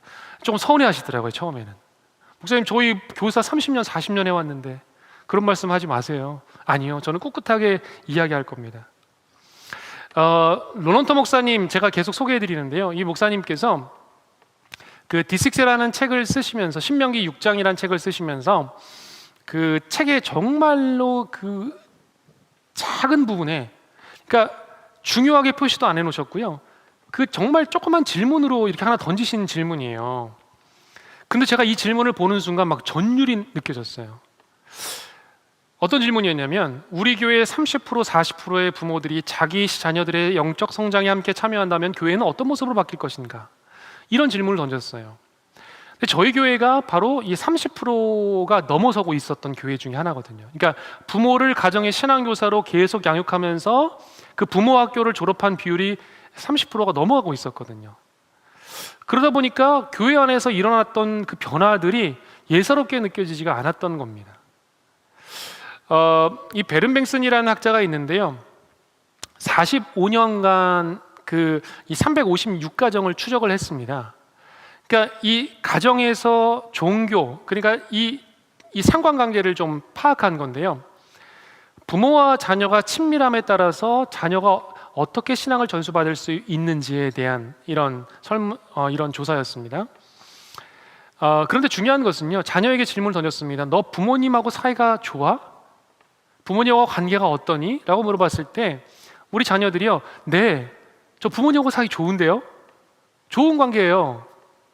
아버지가 저에게 잘해주세요 라고 대답한 아이들은요, 신앙을 전수받을 확률이 매우 높았다는 것입니다. 이 주황색을 보시면 이것은 친하지 않다라고 대답한 아이들이에요. 저 부모님하고 사이 그렇게 좋은 편 아니에요 라고 대답한 아이들은요, 신앙을 전수받을 확률이 매우 낮아집니다. 우리가 이것을 볼 때에 신앙 전수의 핵심 중에 하나는 바로 이 부모님과, 특별히 아버지와의 관계가 굉장히 중요하다는 것을 볼 수가 있고요. 우리가 뭐 여러 가지 핑계를 댑니다. 세속적인 사회가 됐다, 포스트 모던의 사회가 됐다. 그러나 이 데이터를 45년간 연구한 학자에 의하면 아무리 시대가 변하고 아무리 시대가 세속화되어도 부모의 신앙, 그리고 부모와의 관계가 확실하다면, 자녀와의 관계가 좋다면 분명하게 자녀는 신앙을 전수받을 수 있다는 것입니다. 가장 중요한 요소를 이렇게 이야기했습니다. Emotional bonds라고 해서 이 정서적인 유대감, 따뜻함입니다. 사실은 우리 청소년들이요, 집에 들어오기 직전에 집에 들어올지 말지를 많이 고민한다고 합니다. 오늘 나 가출할까? 나 오늘 집에 좀 안 들어가 볼까? 이 고민을 수도 없이 한다고 그래요. 특별히 오늘 성적 받은 날이면. 자, 성적표를 우리 아이들이 받았어요. 그러면 그 성적 누가 가장 잘 알까요? 자기가 잘 알아요. 이미 학교에서 확인 받았어요. 선생님이 한 번 더 얘기해 줬어요. 야, 너 이래갖고, 그 얘기를 이미 듣고 왔어요. 근데 집에 왔는데 또 그 얘기 들어요. 야, 너 이래갖고, 똑같은 이야기를 듣는 거예요. 이미 확인 받았는데 집에 와서 확인 사사를 받는 거죠. 우리 아이들이 무슨 느낌을 받을까요? 그러니까 정서적인 유대감을 집에서 느낄 겨를이 없는 거예요. 그러니까 우리의 가정의 공간은 이미 그런 공간이 되어버렸어요, 우리 아이들에게. 그렇기 때문에 우리는 이 정서적인 유대감, 제가 이제 이걸 가정예배와 나중에 연결시켜서 말씀드리겠지만, 정말로 중요한 것은 우리 아이들이 가정에서 들어왔을 때 절대적인 지지와 절대적인 공감과 절대적인 용서가 있는 공간, 그것이 우리 가정이 되어야 된다는 것입니다. 이 부모 교육의 핵심이 있습니다. 부모 교육의 핵심은요, 바로 의도성입니다. 의도성이라는 것은 무엇이냐면 우리 부모님들이요, 우리 자녀를 내가 신앙으로 잘 양육해야겠다는 의도를 품는 거죠. 여러분, 이것이 무슨 차이가 있냐라고 생각하실 수 있는데요, 그 의도성을 갖는 부모님과 그렇지 못한 부모님은 완전히 차이가 납니다. 예를 들면 우리 자녀가 지금 뭐 어린 자녀라고 생각해 봅시다. 어린 자녀라고 하면 오늘 우리 아이가 세수하기를, 아니 칫솔질을, 치카치카를 너무 싫어하는 거예요. 오늘 정말 안 하겠다고 땡깡을 부리는 거예요. 그러면 그 아이에게 우리가 접근할 수 있는 다양한 방법들이 있죠. 첫 번째, 가장 쉽게 하는 방법은 뭘까요? 혼내는 거죠. 이게 가장 쉬운 접근이에요. 그리고 그 아이에게 협박을 하는 거죠. 뭐라고 하면 될까요? 너 그러면 충치 괴물들이 어떻게 한다고요? 너 이빨 다 썩게 만들 거야. 충치 괴물까지 꺼내죠. 그렇게 접근할 수 있습니다. 그런데 그 접근을 다르게 하는 거예요. 의도성을 가지고. 우리 아이가 가지고 있는 그 하나님께서 만드신 이쁜 이빨, 물론 이거를 계속할 수 없습니다. 여러분 다 아실 겁니다. 이거는 굉장히 이상적인 이야기이긴 합니다. 그런데 그 의도성을 가진 부모님들이 접근하는 방법들은 굉장히 다릅니다. 그러니까 이 부모님들이, 예를 들면 우리 중고등부 아이들이 차를 딱 탔을 때 벌써 문을 딱 닫고 차에 딱 타면 귀에 뭐가 들어가죠? 딱 이어폰 딱 들어갑니다. 벌써 대답할 겨를이 없어요. 근데 의도성을 가지고 우리 아이들이 좋아하는 음악을, 뭐 라디오를 예를 튼다든지 음악을 준비해서 튼다든지, 그러니까 부모들이 그 의도성을 가지고 준비하는 거예요. 굉장한 노력이죠. 그 의도성을 가진 부모님과 그렇지 못한 부모님은 계속 아이들의 신앙교육에 차이가 생길 수밖에 없다는 거죠. 오늘 제가 여러분들께 조금 어려운 이야기를 드리는 것 중에 하나는 담임 목사님과 당회에 대한 부분인데, 오늘 목사님께서 저는 이 자리에 계셔주는 게 너무나 감사합니다. 제가 여러 강의 자리를 가봤지만 담임 목사님이 토요일 오후 시간에 앉아 계시는 교회는요, 여러분 거의 없더라고요. 물론 이제 주일날 설교 준비를 하셔야 되기 때문에 여러분 목사님을 위해서 많이 기도해 주시겠지만 더 많이 기도해 주십시오. 목사님께서 가정교회 연계사역을 진행하시기 위해서는 정말 많은 비전의 선포와 또 기도가 필요하십니다. 그래서 사실 저희 교회 같은 경우에는 이 당회와 그리고 이 담임 목사님께서 이 가정교회 연계사역을 틈만 나면 발표하세요. 틈만 나면 설교하시고요. 틈만 나면은 기도하세요. 장로님들도 기도하시고, 그리고 그 비전을 계속해서 당회와 담임 목사님께서 공유하시는 것을 보게 됩니다. 그리고 이제 이 다음 세대에 대한 중요한 키워드 중에 하나는 저는 교사라고 생각하는데, 교사가 3순위는 아닙니다. 여러분 오해하지 마십시오. 세 번째 그냥 가져온 겁니다. 여러분 요즘 교사라는 직분은요, 이제는 많이 바뀌었습니다. 예전에 우리가 교회 학교 교사라는 이야기를 할 때는요, 가르치는 게 주 사역이었죠. 근데 이제는요, 우리 아이들이 말할 시간을 주는 게 더 중요해진 시대가 되었습니다. 그렇기 때문에 또 교사의 중요한 직무 중에 하나는요, 교사와 부모가 얼마만큼 연결되어 있느냐 하는 것입니다. 여러분 혹시 이 중고등부 사역을 하시면서 부모님과 얼만큼 통화를 하고 계세요? 우리 아이들이 부모님하고 통화하는 거 싫어하긴 해요. 근데 부모님하고 얼마만큼 이야기를 나누세요? 뭐 영유아 유치가 같은 교사 같은 경우에는 많은 이야기를 우리 부모님들과 하실 수 있겠지만, 사실은 그 관계도 어색한 건 사실입니다. 특히 청년교사들은요, 부모님하고 이야기한다는 것 자체가 굉장히 어려워하시더라고요. 얼마만큼 여러분 부모님과 연결되어 있으신가요? 뭐 제가 이 이야기를 드리지만 다 아시는 이야기입니다. 우리 아이들이 살아갈 시대는 혼란의 시대가 분명하고 앞으로 이건 더 정확한 문제입니다. 제가 이걸 좀 넘어가겠습니다. 시간이 제가 좀 많이 지난 것 같아가지고요. 이제부터 제가 그 본격적인 좀 사역에 대한 이야기를 좀 여러분들께 드려보겠습니다. 어떻게 하면 예한교회가 앞으로 이 가정교회 연계 사역을 좀 세팅해 나갈 수 있을까? 이 부분을 여러분들께 좀 설명해 드리고자 하는데요. 여러분 이게 어떻게 보면 이제 2부로 해당되는데 조금 괜찮으세요? 지금 들으실만 하세요? 네네. 좋습니다. 한번 그래도 기지개도 한번 펴시고요. 좀 허리도 한번 펴시고요. 또 온라인으로 시청하시는 분들도 한번 이렇게 일어나셔서 한번 스트레칭도 하셨으면 좋겠습니다.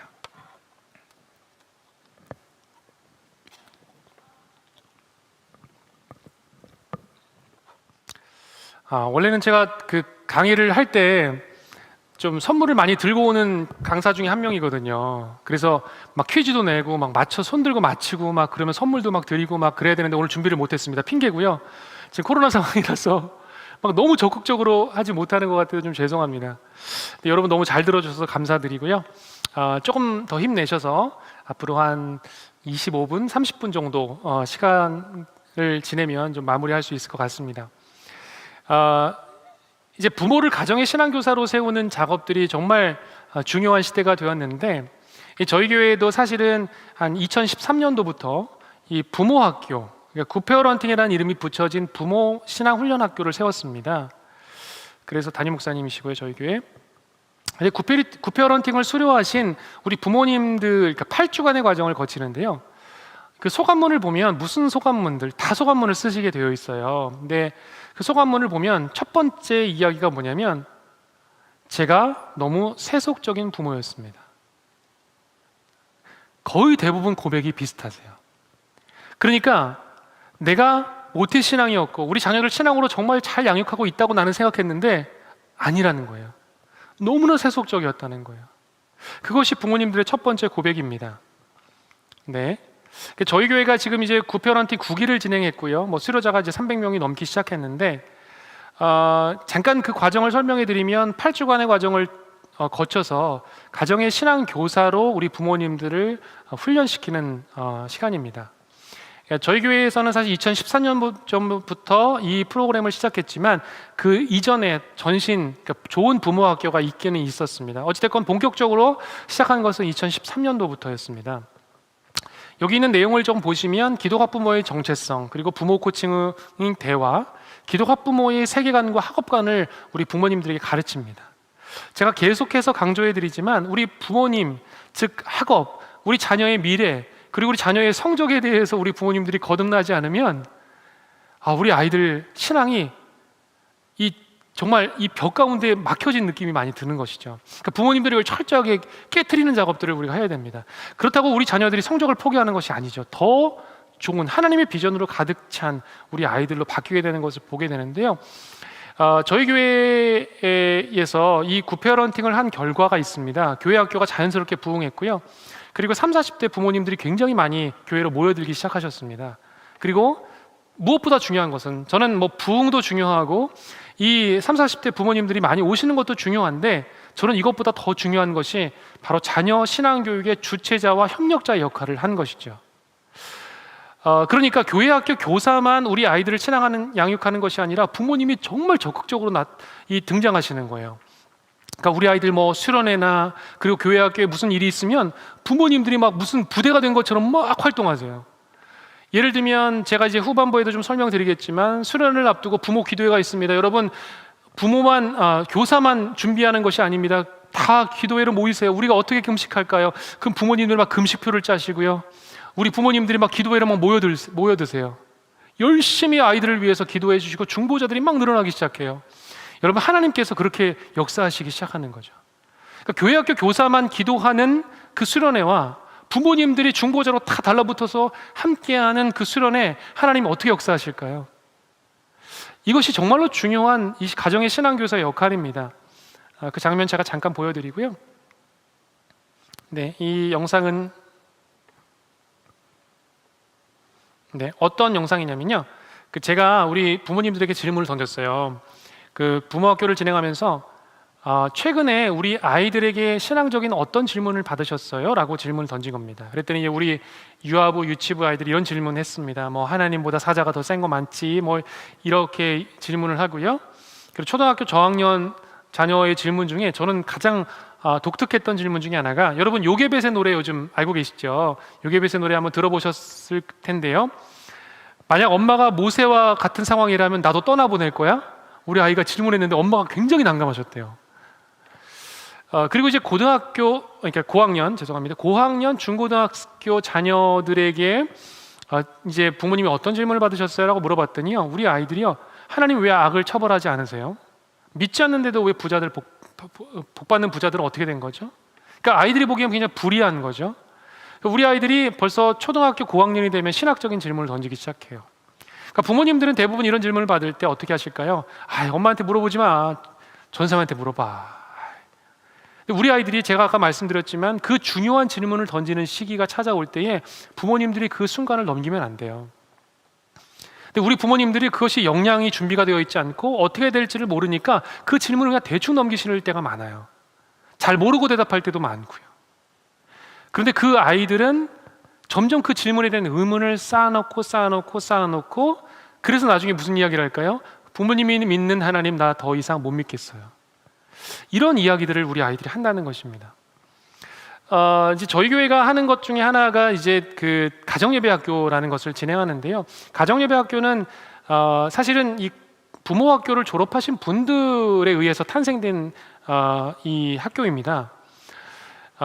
부모와 자녀들이요 대부분요 이 가정예배뿐만이 아니라 일상의 그 대화 가운데서도요 대부분은 다 해변가 대화를 하세요. 지식적인 대화를 해요. 그러니까 뭐냐면 밥 먹었어? 학교 갔다 왔어? 오늘 뭐 했어? 그러니까 굉장히 깊은 고민이 없어도 아이들이 즉각적으로 대답할 수 있는 것들을 부모님들이 물어보세요. 그러면 아이들이 대답하죠. 먹었어. 아니. 싫어. 안 할래. 뭐 할게. 지식적인 대화예요. 근데 여러분 감정의 대화는 뭘까요? 바로 이해적 대화죠. 우리 아이가 오늘 좀 힘든 일이 있는 것 같으면 아이에게 질문 던질 수 있죠. 오늘 무슨 일이 있었어?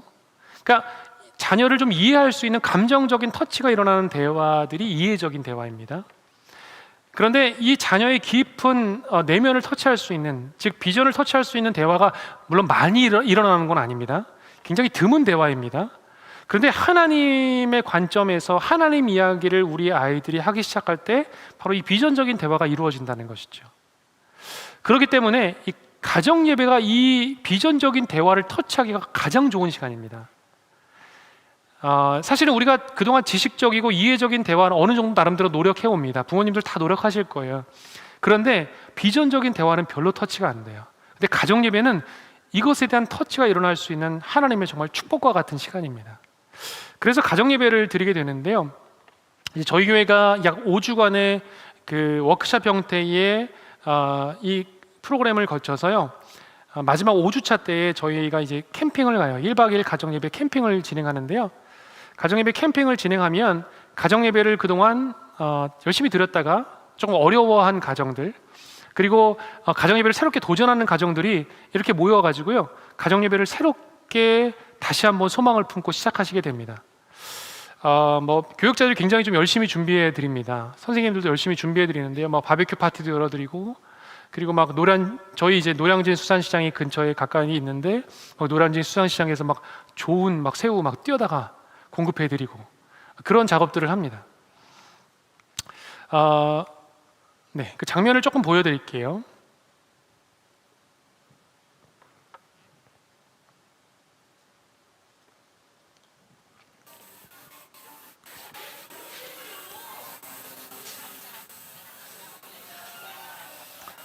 지금 보시면 우리 아이들이 그냥 누워있는 아이들도 있죠.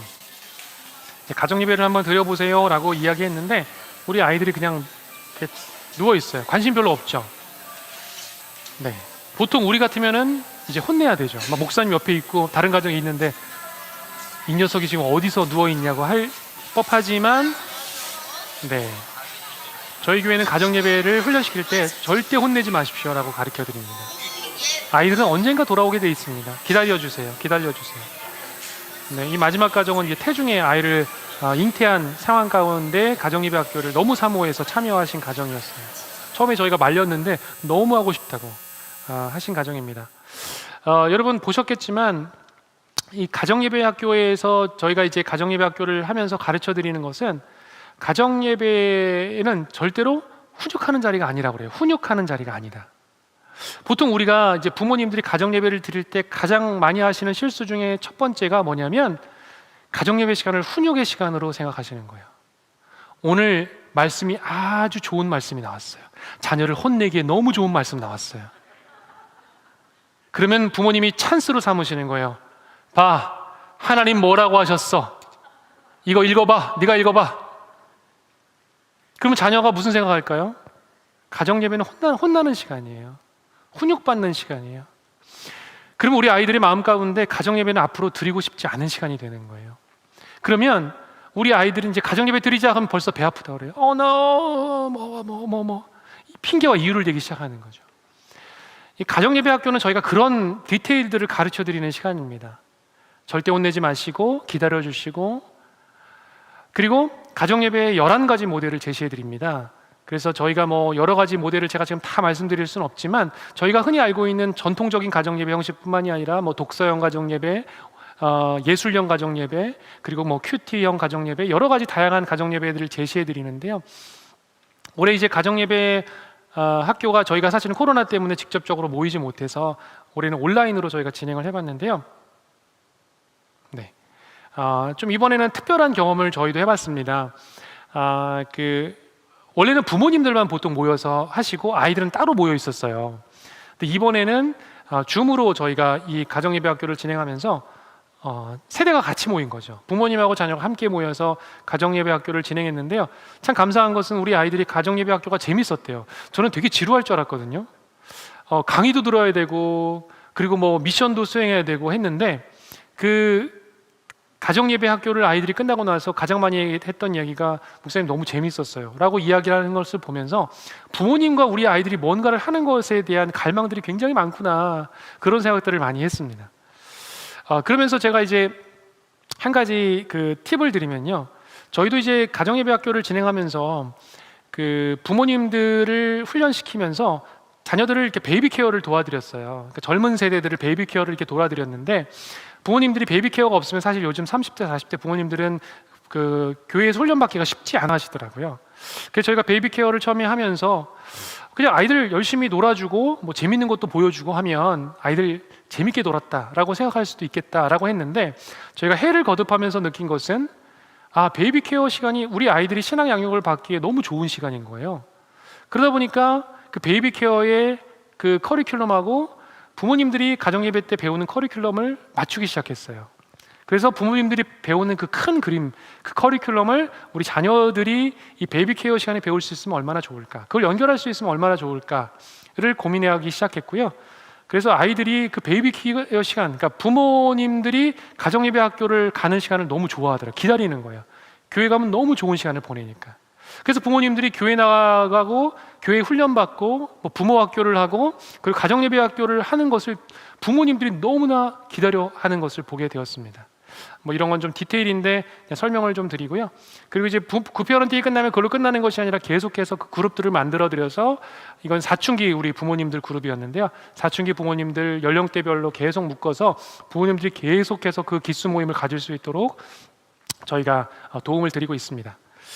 그리고 이제 연초가 되면은 이제 저희 교회는 담임 목사님의 성함으로 이렇게 초대장이 가요. 초대장이 가는 것이 무엇이냐면, 올해 연초에 교사대학, 그러니까 교사 헌신 예배가 있습니다. 그런데 교사 헌신 예배에 가정의 신앙교사인 부모님들을 초청합니다. 저희 교회의 상징적인 어떠한 그 교사 헌신 예배입니다. 그러니까 이 교사들이 이 교사 헌신 예배 때 한쪽에 이렇게 쭉 앉아 계세요. 그런데 가정의 신앙교사도 이쪽 한쪽에 쭉 앉아 계세요. 여러분, 이것이 교회에 던지는 메시지가 굉장히 큽니다. 우리가 양육하고 훈련시키는 다음 세대 자녀들은 교회학교 교사들만의 책임이 아니라 가정의 신앙교사도 함께 책임집니다. 이것이 교회의 큰 비전이자 목회 철학입니다. 그리고 계속해서 가정예배를 저희가 계속해서 도와드리고 있고요. 그리고 이제 가정예배 캠프를 하게 되면 우리 아이들이 이렇게 소감문을 계속 내요. 가정예배 학교가 끝나고 나면. 그런데 우리 아이들이 가정예배 그 소감문을 발표할 때요, 저도 지금까지 계속 당연히 참여하고 같이 이 시간을 너무나 좋아하는데, 부모님들도 그렇고 우리 아이들이 막 눈물바다가 돼요. 소감문 발표하는데. 여러분들도 이제 목장 모임 하시다 그런 경험들이 많으시리라 생각하는데요, 우리 아이들이 막 그 부모님에 대한 사랑, 그리고 1박 2일 가정예배에 대해서 받았던 은혜, 그리고 그 5주간의 시간 동안 하나님께 감사한 이야기들을 발표하는데요, 아이들이 막 울음바다가 터져요. 부모님들도 울음바다가 되고. 근데 여기 그 소감문 중에 한 명, 우리 아이가 이제 초등학교 1학년이었나 2학년 아이였나 그랬던 것 같아요. 성우라는 친구였는데, 이 아이가 이런 이야기를 했어요. 제가 해석해 드릴게요. 해석하기가 좀 어려우시죠? 세 번째 줄, 굿페어런팅 캠프 1박 2일 정말 재미있었습니다. 저희 교육자들이 이 한마디 단어를 보고 너무 흥분했어요. 왜냐하면 우리 아이의 가슴 속에 가정 예배가 재밌다라는 그 귀한 씨앗을 심어줬구나, 그런 고백을 우리가 들을 수 있구나라는 생각을 하게 되었습니다. 여러분, 가정 예배라는 것은 우리 아이들이 정말 기다리는 시간입니다. 제가 어떻게 하면 기다릴 수 있는지 그 이야기들을 여러분들께 계속 나눠드릴 텐데요, 저는 그렇게 확신합니다. 가정 예배보다 더 신앙의 전수가 잘 일어날 수 있는 하나님의 최고의 선물은 없다, 그렇게 말씀드리고요. 저희 교회가 이제 가정 예배 경험 비율을 좀 조사를 했습니다. 이거 사실 설문조사가 좀 오래전에 했던 겁니다. 최근에 지난주에 저희가 사실은 가정예배를 다시 조사했는데 그건 아직 저희가 좀 정리가 안 돼서 업데이트를 못했지만, 어쨌든 중요한 것은 지금은 이제 가정예배 비율이 저희 교회 전체를 따져보면 한 30, 40% 정도 좀 되는 것 같고요, 가정예배를 드리는 비율이. 그리고 가정예배 학교를 졸업하신 분들, 그리고 부모 학교를 졸업하신 분들은 가정예배를 드리는 비율이 압도적으로 높았어요. 저희가 지금까지 기수를 조사하면서 느낀 것은 우리 부모님들이 이 가정예배가 얼마나 소중한지를 깨달으시면서 가정예배를 압도적으로 많이 드리고 계시더라고요. 뭐 가정예배 학교를 들이신 분들은 93%가 넘어가는 그 비율로, 이제 청년 우리 가정들이 조금 그 비율이 약해지긴 했는데 어찌됐건 대부분의 가정들이 가정예배의 중요성을 알고 있습니다. 요즘 제가 한 가지 팁을 소개해드리면, 가정예배의 공과가 저희 교단에서 정말 잘 나오고 있습니다. 그래서 주일학교의 공과를 보시면 우리 아이들이 가정예배를 드릴 수 있는 그 모든 자료들이 이미 다 있어요. 그래서 저도 예양교회의 그런 것들을 권면해드리고 싶고요. 저희 교회는 계속해서 공과도 가정예배 드릴 수 있도록 해주고, 그 다음에 주일 가정예배제를 계속해서 나눠드리고 있습니다. 그리고 이제 저희 교회가 한 가지 지금 계속 실험하고 있는 것 중에 하나가, 이게 사실은 오래전부터 실험한 거예요. 이번 코로나 시기가 터지면서 가정예배를 어려워한 가정들을 컨설팅 해드리고 있어요. 그러니까 지금 이제 보시는 왼쪽 위에 계신 분은 저희 이 초등부 또 가정예배를 담당하시는 저희 목사님이신데요, 그 목사님께서 가정예배가 좀 너무 어려워요, 좀 도와주세요 목사님, 이란 좀 요청을 받게 됐어요. 근데 코로나 시기 이전에는 우리가 한 번도 상상을 못했어요. 가정예배를 어떻게 같이 드리지, 그 가정하고 한 번도 상상해 보지 못했는데, 이번에 저희가 이거를 시도하게 된 거예요. 그러면서 이 아이가 교육자와 함께 드리는 가정예배, 그러면서 교육자가 뭐 많은 걸 하지 않았지만 그 교육자가 함께 가정예배를 드리면서 이렇게 찬송을 부르시면 어떨까요? 또 말씀을 이렇게 나눠보면 어떨까요? 가정예배 컨설팅을 해드렸거든요. 그랬더니 아이들이요, 이 가정예배가 정말 평생에 기억 남는 가정예배가 된다라는 이야기를 했습니다. 이제 저희 교회가 한 3년 전부터 시도한 그 프로젝트가 있는데요, 믿음의 가정 세우기 프로젝트라는 것입니다. 그러니까 믿음의 가정 세우기라는 것은 무엇이냐면, 저희 교회가 가정예배를 계속해서 강조하면서 가정교회 연계 사역을 진행하면서 가정예배 달력을 만들어 드렸습니다. 그러니까 각 가정에서 가정예배 달력을 통해서 가정예배를 드린 기록들을 남겨놓고, 그리고 지속적으로 가정예배 달력을 이 예배의 공간, 그리고 가정의 공간에서 확인하고 상징물로 두면서 계속 가정예배를 드릴 수 있도록 저희가 격려하는 것들을 했습니다. 그런데 가정예배의 가장 큰 어려움 중에 하나는요, 지속력입니다. 우리 아이들이 교회에서 아무리 좋은 가정예배 내용을 제공하고 가정예배 순서지를 제공해도요, 우리 아이들 대부분 가정들은 3개월에서 6개월 안에 다 지쳐서 떨어집니다. 왜냐하면 가정예배를 드려도요, 별다른 변화가 없기 때문에 그래요. 우리 아이들은 가정예배를 심지어 몇 년 동안, 그리고 오랫동안, 어떤 가정은 매일 드려도요, 정말 우리 아이들은 놀라워요. 신실하게 변하지 않아요. 가정예배 매일 드리기 싫다고 하고요, 가정예배 드리기 어렵다고 그래요. 그게 우리 아이들의 한결같은 고백이에요. 그러니까 부모님들이 지치시는 거예요. 아이들이 변하지 않는 것 같으니까 목사님 이거 계속 해야 됩니까? 그러다가 어느 순간 가정예배를 멈추고 계신 가정들을 정말 수없이 발견합니다. 그런데 그것이 나 혼자만의 목표, 그리고 목적성이 좀 약할 때 나타나는 현상 중에 하나인데, 가정예배에 여러분 보상이 있다면, 가정예배에 뭔가 교회가 공동적인 목표를 같이 만들어준다면 정말 훨씬 더 동력을 얻을 수 있다는 것이죠. 그래서 이제 저희 교회가 한 것이 이제 믿음의 가정 세우기 프로젝트인데요, 이 프로젝트의 그 내용을 좀 보면, 저희 교회가 이제 온 가족 기도회, 이제 코로나 때문에 전체가 모여서 하지는 못했습니다. 물론 온라인에서는 모이긴 했지만 온 가족 새벽 기도회를 이제 나오고, 그 가정이 나오고 한 달에 2번 이상, 뭐 매일 드리는 것도 아니에요. 조금 쉬운 과제를 드렸어요. 상대적으로 쉬운 과제를 드려서 가정 예배를 들여서 가정 예배 달력에 기록하고 1년에 3번 이상 가정에서 찍은 가정 예배 인증 사진을 보내주십시오라고 부탁을 드렸습니다.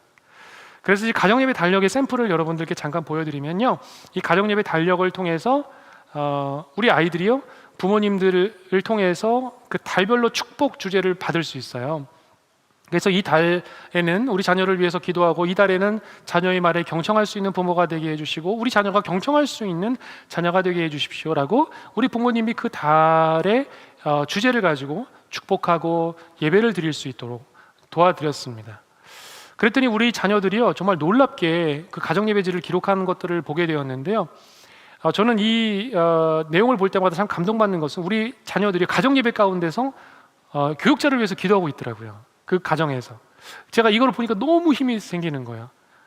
교육자를 위해서 함께 기도하고, 또 아이들이 직접 기록하기도 하고, 여기 보면 우리 하은이란 아이가 엄마 입원 빨리 회복되기를 이라고 이 내용을 기록했는데요, 참 재미있는 것은 제가 이 엄마가 집사님께서 그 병원에 입원하셨을 때 교학교 교사셔서 제가 신방을 갔었거든요. 근데 어느 날 딱 봤더니 이 아이가, 엄마는 병원에 입원해 있는데 저는 이제 그날 신방하고 있었죠. 엄마를 어머니 집사님 신방하고 있었는데, 집에서는 가정예배 약속된 시간 가운데서 아빠랑 아이들이 가정예배를 드리고 있었던 거예요. 제가 이걸 내용을 보는 순간 너무너무 놀란 거예요.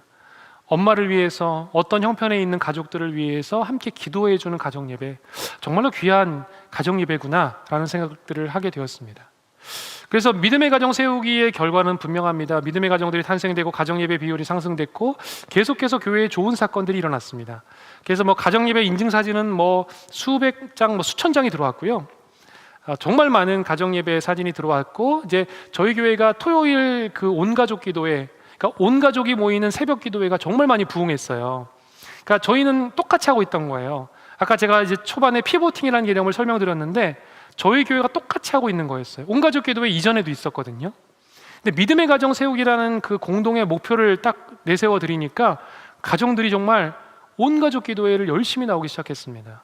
사실은 저희 충신교회는 예양교회보다 훨씬 작은 예배당이에요. 교인 숫자에 비해서 예배당이 굉장히 좀 협소한 편입니다. 그러다 보니까 온 가족 새벽 기도회를 그 로비에 앉아가지고 예배를 드릴 정도로, 그리고 이제 온 가족 기도회가 끝나고 나면 저희가 이제 아침 식사를 제공했는데, 아침 식사가 그 건물을 돌아서 쭉 아이들이 기다려서 그 가족들이 함께 식사하는 장면들은 정말 기적과 같은 일이었습니다. 그러면서 이제 믿음의 가정, 물론 이제 도전한 가정은 훨씬 많아요. 사실은 몇 배 가정들이 처음에 도전하세요. 사실은 거의 100가정이 넘는 가정들이 처음엔 도전하셨다가 완수한 가정은 29가정, 28가정, 이제 올해는 코로나 특별한 상황으로 좀 24가정으로 줄었긴 했습니다. 근데 어찌됐건 중요한 것은 공동의 목표를 발견해드리고, 그리고 이제 교회에서 이제 그 가정들에게 믿음의 가정 명패를 만들어 드렸어요. 지금 보시면 가정의 액자를 드렸고, 이렇게 문구도 정하고 가족 사진을 찍어드리면서 이렇게 했고요. 그리고 저희 교회의 중요한 공간에 이 게시판을 만들어 드렸습니다. 그레이스풀 홈그라운드라고 해서 믿음의 전당처럼, 명예의 전당이죠. 믿음의 전당을 만들어 드려서 이 아이들, 이 가정들이 지속적으로 이곳을 발견하고 또 함께 하고자 하는 가정들, 그 가정들도 이곳에 도전할 수 있도록, 심지어는 출가한 가정들도 여기에 많이 도전하셨습니다. 아이들만 도전하지 않았어요. 저희가 그걸 많이 강조하면서 도전을 드렸는데, 생각보다 많은 출가된, 그러니까 부부만 지금 계신 가정들도, 많은 가정들이 도전을 하셨었습니다. 이제 방금 제가 설명드린 온가족 기도회 같은 경우에는 저희 교회가 계속해서 진행하고 나가고 있는 건데요, 저희 교회가 또 한 가지 하는 것들에 대해서 좀 간단하게 설명을 드리면, 저희 교회는 가정 예배를 워낙 강조하다 보니까 이 명절 가정 예배를 정말 많이 강조합니다. 명절 가정 예배를 강조한다는 것은요, 이 명절 가정 예배의 질을 정말 잘 만들어요.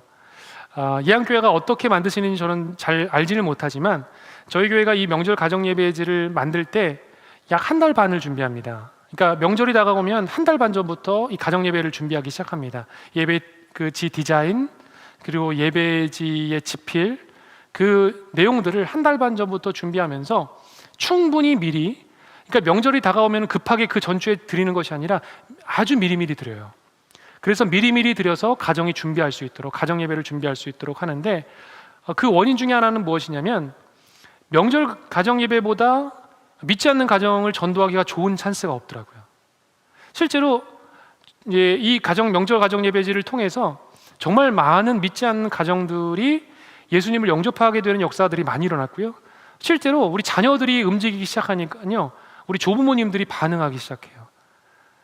제가 그 신뢰들을 좀 설명해 드리겠습니다. 그리고 가정 예배지를 보시면 예배 인도자는 이렇게 하세요, 추석 가정 예배 이렇게 준비하세요. 여러분, 이 별거 친절한 안내가 별거 아닌 것처럼 느껴지실 수 있지만 이 한마디가 우리 가정 예배를 처음 시도하는 가정들에게는 정말 중요한 소스가 되더라고요. 그리고 이제 뭐 가정 예배 그 추석 명절이 다가오면은 계속해서 뭐 강의도 열어드리고 가정 예배 이렇게 드려보세요 했는데 놀란 것은 뭐냐면요, 조부모님들이 그렇게 이 예배 특강에 많이 찾아오시더라는 겁니다. 그러니까 조부모로서 가정 예배를 인도하시면서 어려움을 느끼셨나, 더 잘 드리고 싶다는 거룩한 열망 때문에 정말 많은 조부모님들이 나오시는 걸 보게 되었습니다. 저희가 이제 명절이 끝나고 나면 가정 예배 이 소감문을 받아요. 저희가 이제 가정 예배지를 나눠드리고 알아서 가정 예배 잘 들으셨죠? 라고 하는 것이 아니라 교회 학교에서 이걸 다 연결시켜요. 그래서 가정에서 가정 예배를 어떻게 들었는지 교회 학교가 그것을 서포팅하는 거죠. 그래서 가정 예배를 그냥 나눠주는 것으로 끝나는 것이 아니라 우리 아이들이 소감문을 적게 하고 그 소감문을 공동체에서 나누게 하고 그 공동체 온라인 공간에서 함께 쉐어하고 그런 시간들을 계속해서 마련해 줍니다. 근데 우리 아이들이 간증을 쓰는 것을 보면요, 믿지 않는 가정들이 이때 예배를 정말 많이 같이 드리고 있는 것을 보게 됩니다. 그래서 믿지 않는 친척 형과 누나들과 함께 예배를 드렸는데 우리 할머니가 꼭 교회 다녔으면 좋겠다라고 울면서 이야기하시는 그 장면, 그리고 그 믿지 않는 친척들이 복음을 듣게 되고 또 예수님의 이야기를 다시 한번 듣게 되면서 그 마음의 변화들이 일어나는 그 제목들이 있었습니다. 제가 오늘 보여드리는 이 간증문은요, 이 소감문은요, 우리 아이 초등학교 연수라는 아이가 있는데 초등학교 6학년 아이가 썼던 소감문이에요. 그 어떤 소감문 내용이냐면요, 이 아이의 부모님이 예수님을 믿질 않아요. 예수님 믿지 않는 부모님, 그러니까 자기가 신앙의 세대주인 거죠. 그런데 교회 학교에서 저희 이제 교회 학교에서 어떻게 하냐면 이 가정 예배 순서지가 이제 미리 나오다 보니까 공과 공부를 가정 예배 순서지로 진행하거든요. 그 명절 전주에. 그러다 보니까 우리 아이들이 공과 시간에 가정 예배가 어떻게 명절에 드려야 될지를 다 준비하고 배워요. 그러면 우리 아이들이 열망 가운데 무슨 열망이 일어날까요? 예수님 우리 부모님이 안 믿어도 가정 예배 드리고 싶다라는 열망이 일어나는 거예요. 이 초등학교 6학년 아이가 어떤 계획과 전략을 세웠는지 아십니까? 이 아이가 이제 PPT를 만들 줄 아는 거예요. 그러니까 파워포인트, 지금 여러분이 보시고 있는 이런 파워포인트를 만들 줄 알았어요. 그러니까 우리 부모님이 가정예배, 명절에 나와 함께 가정예배를 드려야 되는 이유를 이 아이가 PPT로 만들기 시작한 거예요. 그리고 부모님 앞에서 이 발표를 했어요. 부모님, 왜 나와 가정예배를 드려주셔야 되는지를 발표하기 시작한 거예요. 우리 아이가 이 정도 정성을 보였으니까 우리 부모님 반응하셨을까요? 안 반응하셨을까요? 반응하셨다는 거예요. 믿지 않는 부모님이 아이 때문에 명절에 가정예배를 드리기 시작하신 거예요. 저는 이런 역사를 보면서 명절이 얼만큼 중요한지를 보게 됩니다. 네, 가정예배를 준비했다, 내가 인도도 했다, 기도도 하고 독창도 했다. 많이 힘들었지만 나는 가정예배를 생각하며 더 열심히 준비했다. 많은 분들이 그런 질문들을 던지세요. 가정교회 연계사역을 하다 보면 목사님, 믿지 않는 부모를 가진 아이들 어떻게 하세요? 너무 교회가 그걸 강조하면은 그 아이들 너무 힘들어하지 않나요? 아니요, 그렇지 않더라고요. 우리 아이의 열망이 달라져요. 시선이 달라져요. 부모님을, 제가 놀라는 것은요, 믿지 않는 부모님들을 가진 우리 아이들이요, 첫 번째 기도 제목이 우리 부모님 예수 믿는 거예요. 아이들의 꿈이 달라져요. 그러니까 엄마 아빠가 나 뭐 잘해줬으면 좋겠고 뭐 사줬으면 좋겠고 그게 꿈이 아니에요. 우리 아이들이 열망 가운데 우리 부모님 예수님 믿었으면 좋겠다는 거예요. 이게 가정교회 연계사역이 정말 순전하게 전해지는 아주 순기능입니다. 네, 뭐 명절이 끝나면은 가정예배 사진을 정말 많이 오고요. 가정교회 연계사역 중에 중요한 것 중에 하나가 뭐 제가 부모 기도회라고 잠깐 설명을 드렸고요. 이거는 이제 소년부, 저희 한 부서인 소년부가 가정 연계사역을 하면서 우리 부모님들이 나왔던 장면이고요. 네, 이거는 이제 유년부 부모님들이 우리 아이들이 이제 성경 캠프를 갔을 때 이성이는 네, 엄마가 툭 치는 거 보셨죠? 아빠 빨리 말해. 그래서 네, 소리가 고르지 못해서 죄송합니다. 네, 내용은 뭐 이제 좋은 내용이에요. 축복합니다, 축복한다, 우상아 축복한다, 뭐 이런 내용입니다. 근데 이 내용이 뭐냐면 우리 이제 유년부 아이들이요, 유년부 1학년이 되면 처음으로, 그러니까 유치부 때 경험하지 못했던 1박 2일 캠프를 가게 되는 거예요. 이런 캠프를. 그러니까 아이들이 정말 많이 운대요, 밤에. 그러다 보니까 이제 부모님들이 메시지를 전해주는 거죠. 근데 한 분의 부모님도 빠짐없이 다 보내주셨어요. 한 분의 부모님도. 여러분 좀 의아하시지 않으세요? 분명히 믿지 않는 부모님들도 있을 텐데 아이들도 네 맞아요. 믿지 않는 부모님들도 다 보내주세요. 제가 그 비결을 조금 이따가 더 좀 설명을 드리도록 하겠습니다. 이제 저희 교회가 하고 있는 것 중에 하나를 좀 소개해드리면, 이제 전 세대가 모이는 3대가 모여서 함께 예배를 드리는 온세대 예배를 드려요. 요즘 많은 교회들이 온세대 예배를 드리시는 걸로 알고 있는데 아마 예안교회도 제가 드리고 계신지는 잘 모르겠지만 이제 저희가 온세대 예배를 드릴 때 그 온세대 예배를 드리는 것은 분명합니다. 가정의 신앙교사됨을 선포해요. 그것이 조부모가 됐건 그리고 부모가 됐건 부모 세대가 됐건 우리 가정의 주인 하나님이시고 나는 하나님께서 가정의 신앙교사로 부르신 신앙교사의 삶을 살겠습니다. 함께 전 교인이 이 선언문을 외칩니다. 그리고 이제 저희 교회가 하는 것 중에 한 가지를 좀 소개해드리면 부모 초청 예배를 저희 교회가 한 23년 전부터 드리기 시작했어요. 그러니까 부모 초청 예배라는 것은 무엇이냐면 아이들이 드리는 예배 현장에 우리 부모님을 초청하는 거예요. 그런데 단순히 구경하는 게 아니라 우리 부모님들이 적극적으로 예배에 참여하시는 거예요. 그 예배를 참여하시는데요, 저희가 부모님께 부탁합니다. 부모님 이번에 특송 좀 해주세요. 기도 좀 해주세요. 우리 아이들에게 좋은 것들을 좀 준비해 주세요. 그랬더니 우리 아이들이 정말 부모님 오시는 걸 되게 좋아하면서 정말 재밌는 사건들이 많습니다.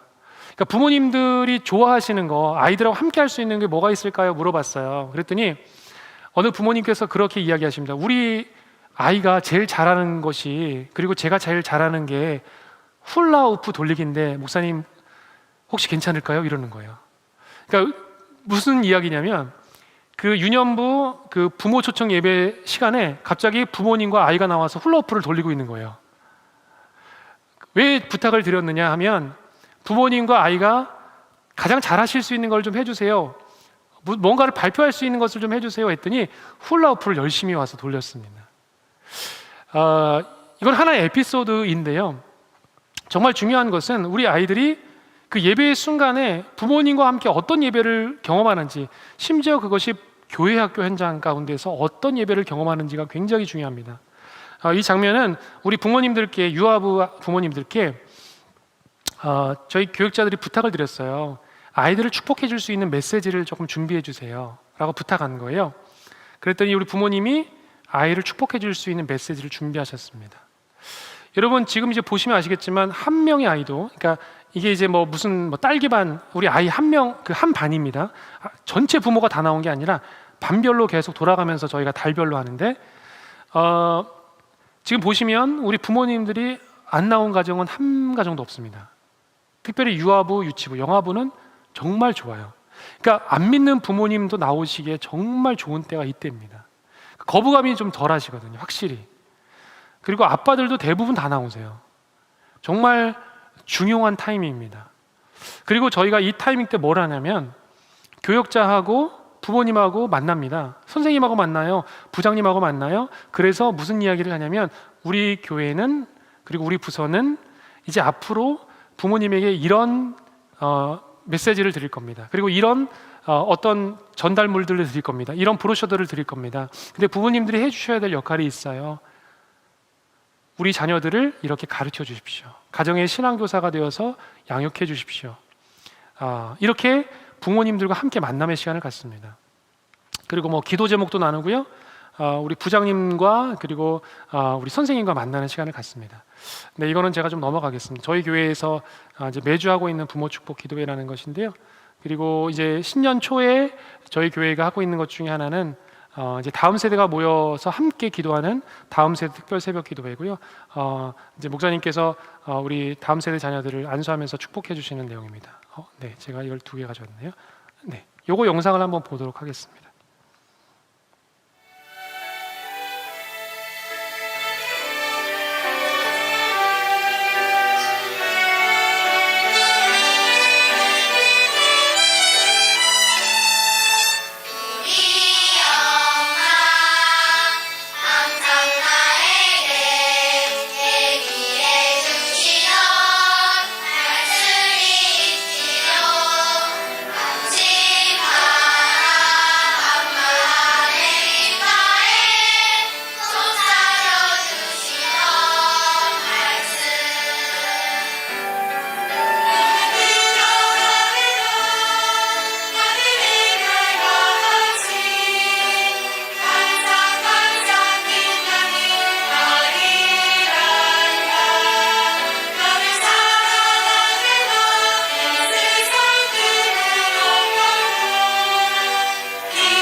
더 듣고 싶긴 한데 여기까지만 듣도록 하겠습니다.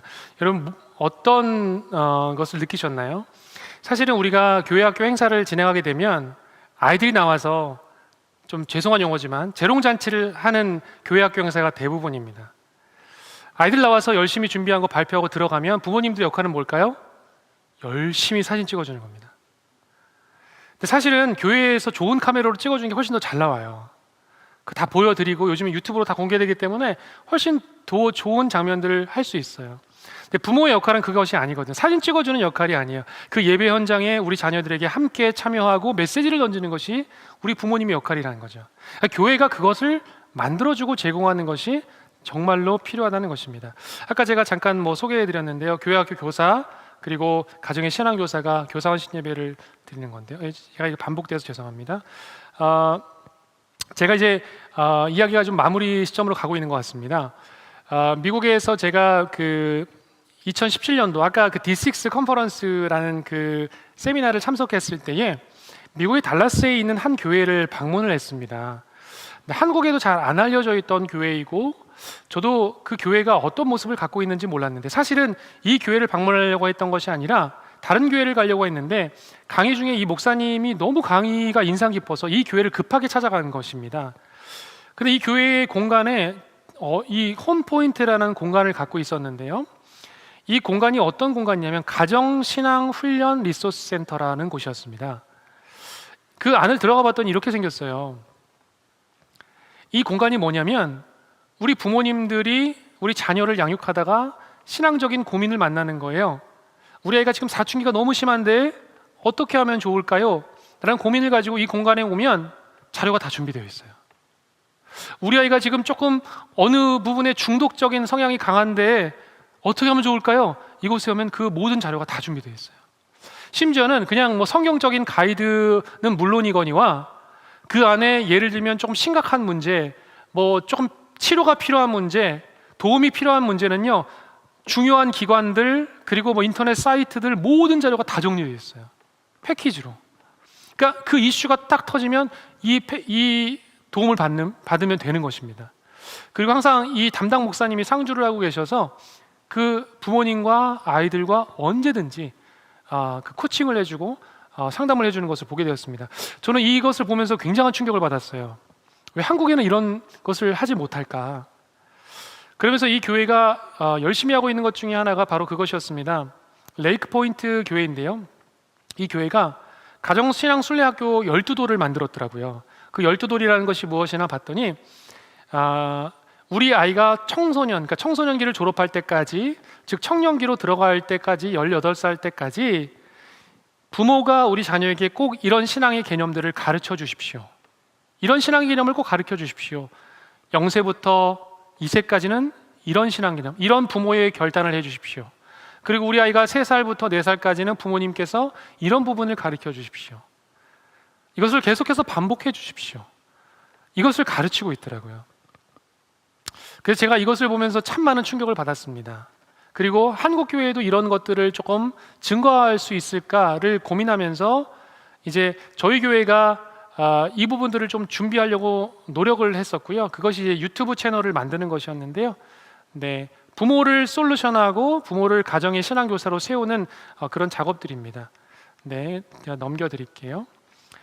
그러면서 이제 그 가치를 가지고 무엇인가 사이트를 만들었어요. 그리고 유튜브 채널도 저희가 만들었는데, 제가 이거를 보여드리는 이유 중에 하나는 혹시 이 강의를 들으시는 분들 중에 이 부분에 대해서 도움을 받으실 수 있는 분들이 분명히 있다고 생각합니다. 그래서 뭐 저희 교회 이름이 전혀 드러나 있지도 않고요.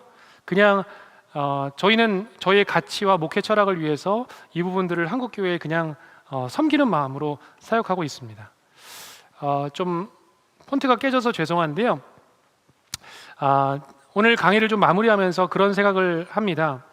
이 코로나 시기가 굉장히 어렵고 위기의 순간이 찾아오면서 우리가 굉장히 답답하고 막연한 시대 가운데 살아가고 있습니다. 그런데 우리가 이 코로나 시대를 맞이하면서 분명하게 느낀 것은 가정에서 신앙교육하는 것이 매우 중요하다. 그리고 교회가 가정예배를 살리는 것이 정말 중요하다라는 것을 다시 한번 확인하게 되었습니다. 여기 말씀을 보면 이사야 57장 14절에 그가 말하기를 도두고 길을 수축하여 내 백성의 길에서 거치는 것을 제하여 버리라 하리라. 여러분, 이 말씀은요, 이사야의 계속되는 그 심판의 메시지 후에 하나님께서 회복의 메시지를 이사야를 통해서 전하신 그런 말씀입니다. 지금 백성의 길에서 거치는 무엇인가 것들이 있는데 그 방해물들을 제거해 버리라는 것이에요. 그런데 그것이 뭐냐면 도두어. 좀 말이 어렵죠. 우리가 잘 사용하지 않는 용어입니다. 빌드업, 그러니까 무엇인가를 막 세워라, 만들어라, 그리고 무엇인가를 쌓아 올려라, 길을 수축해라. 이것을 이제 원어적으로 보면 무엇인가를 방향을 다시 잡아라 라고 이야기하고 있습니다. 코로나 시기가 찾아오면서 우리에게 막혀진 것 같은 것들을 우리가 어떻게 제거할 수 있을까, 그리고 어떻게 방향을 다시 한번 잡아갈 수 있을까를 고민하면서 이사야의 오늘 말씀을 통하여서 하나님께서 우리에게 분명히 주시는 것은 앞으로 우리 예양교회가 가정교회 연계사역을 더욱더 마음에 품으시고, 그리고 가정예배를 더욱더 세워가시는 그 방향성, 그 축을 가지고 사역하신다면, 저는 하나님께서 우리 예양교회를 나중이 더 아름다운 교회, 다음 세대가 더 아름답게 성장하는 교회, 30년, 50년, 100년 그 이상 가운데 다음 세대가 넘치는 아름다운 교회로 세워주시리라 여러분 믿습니다. 여러분, 그런 교회가 되시기를 진심으로 축복하고 저도 함께 기도하도록 하겠습니다. 아멘. 선생님, 제가 기도하고 마무리하면 될까요? 제가 기도하고 마무리하면 될까요? 아니면 목사님? 네, 질문을 혹시 받으실 수... 예, 받겠습니다.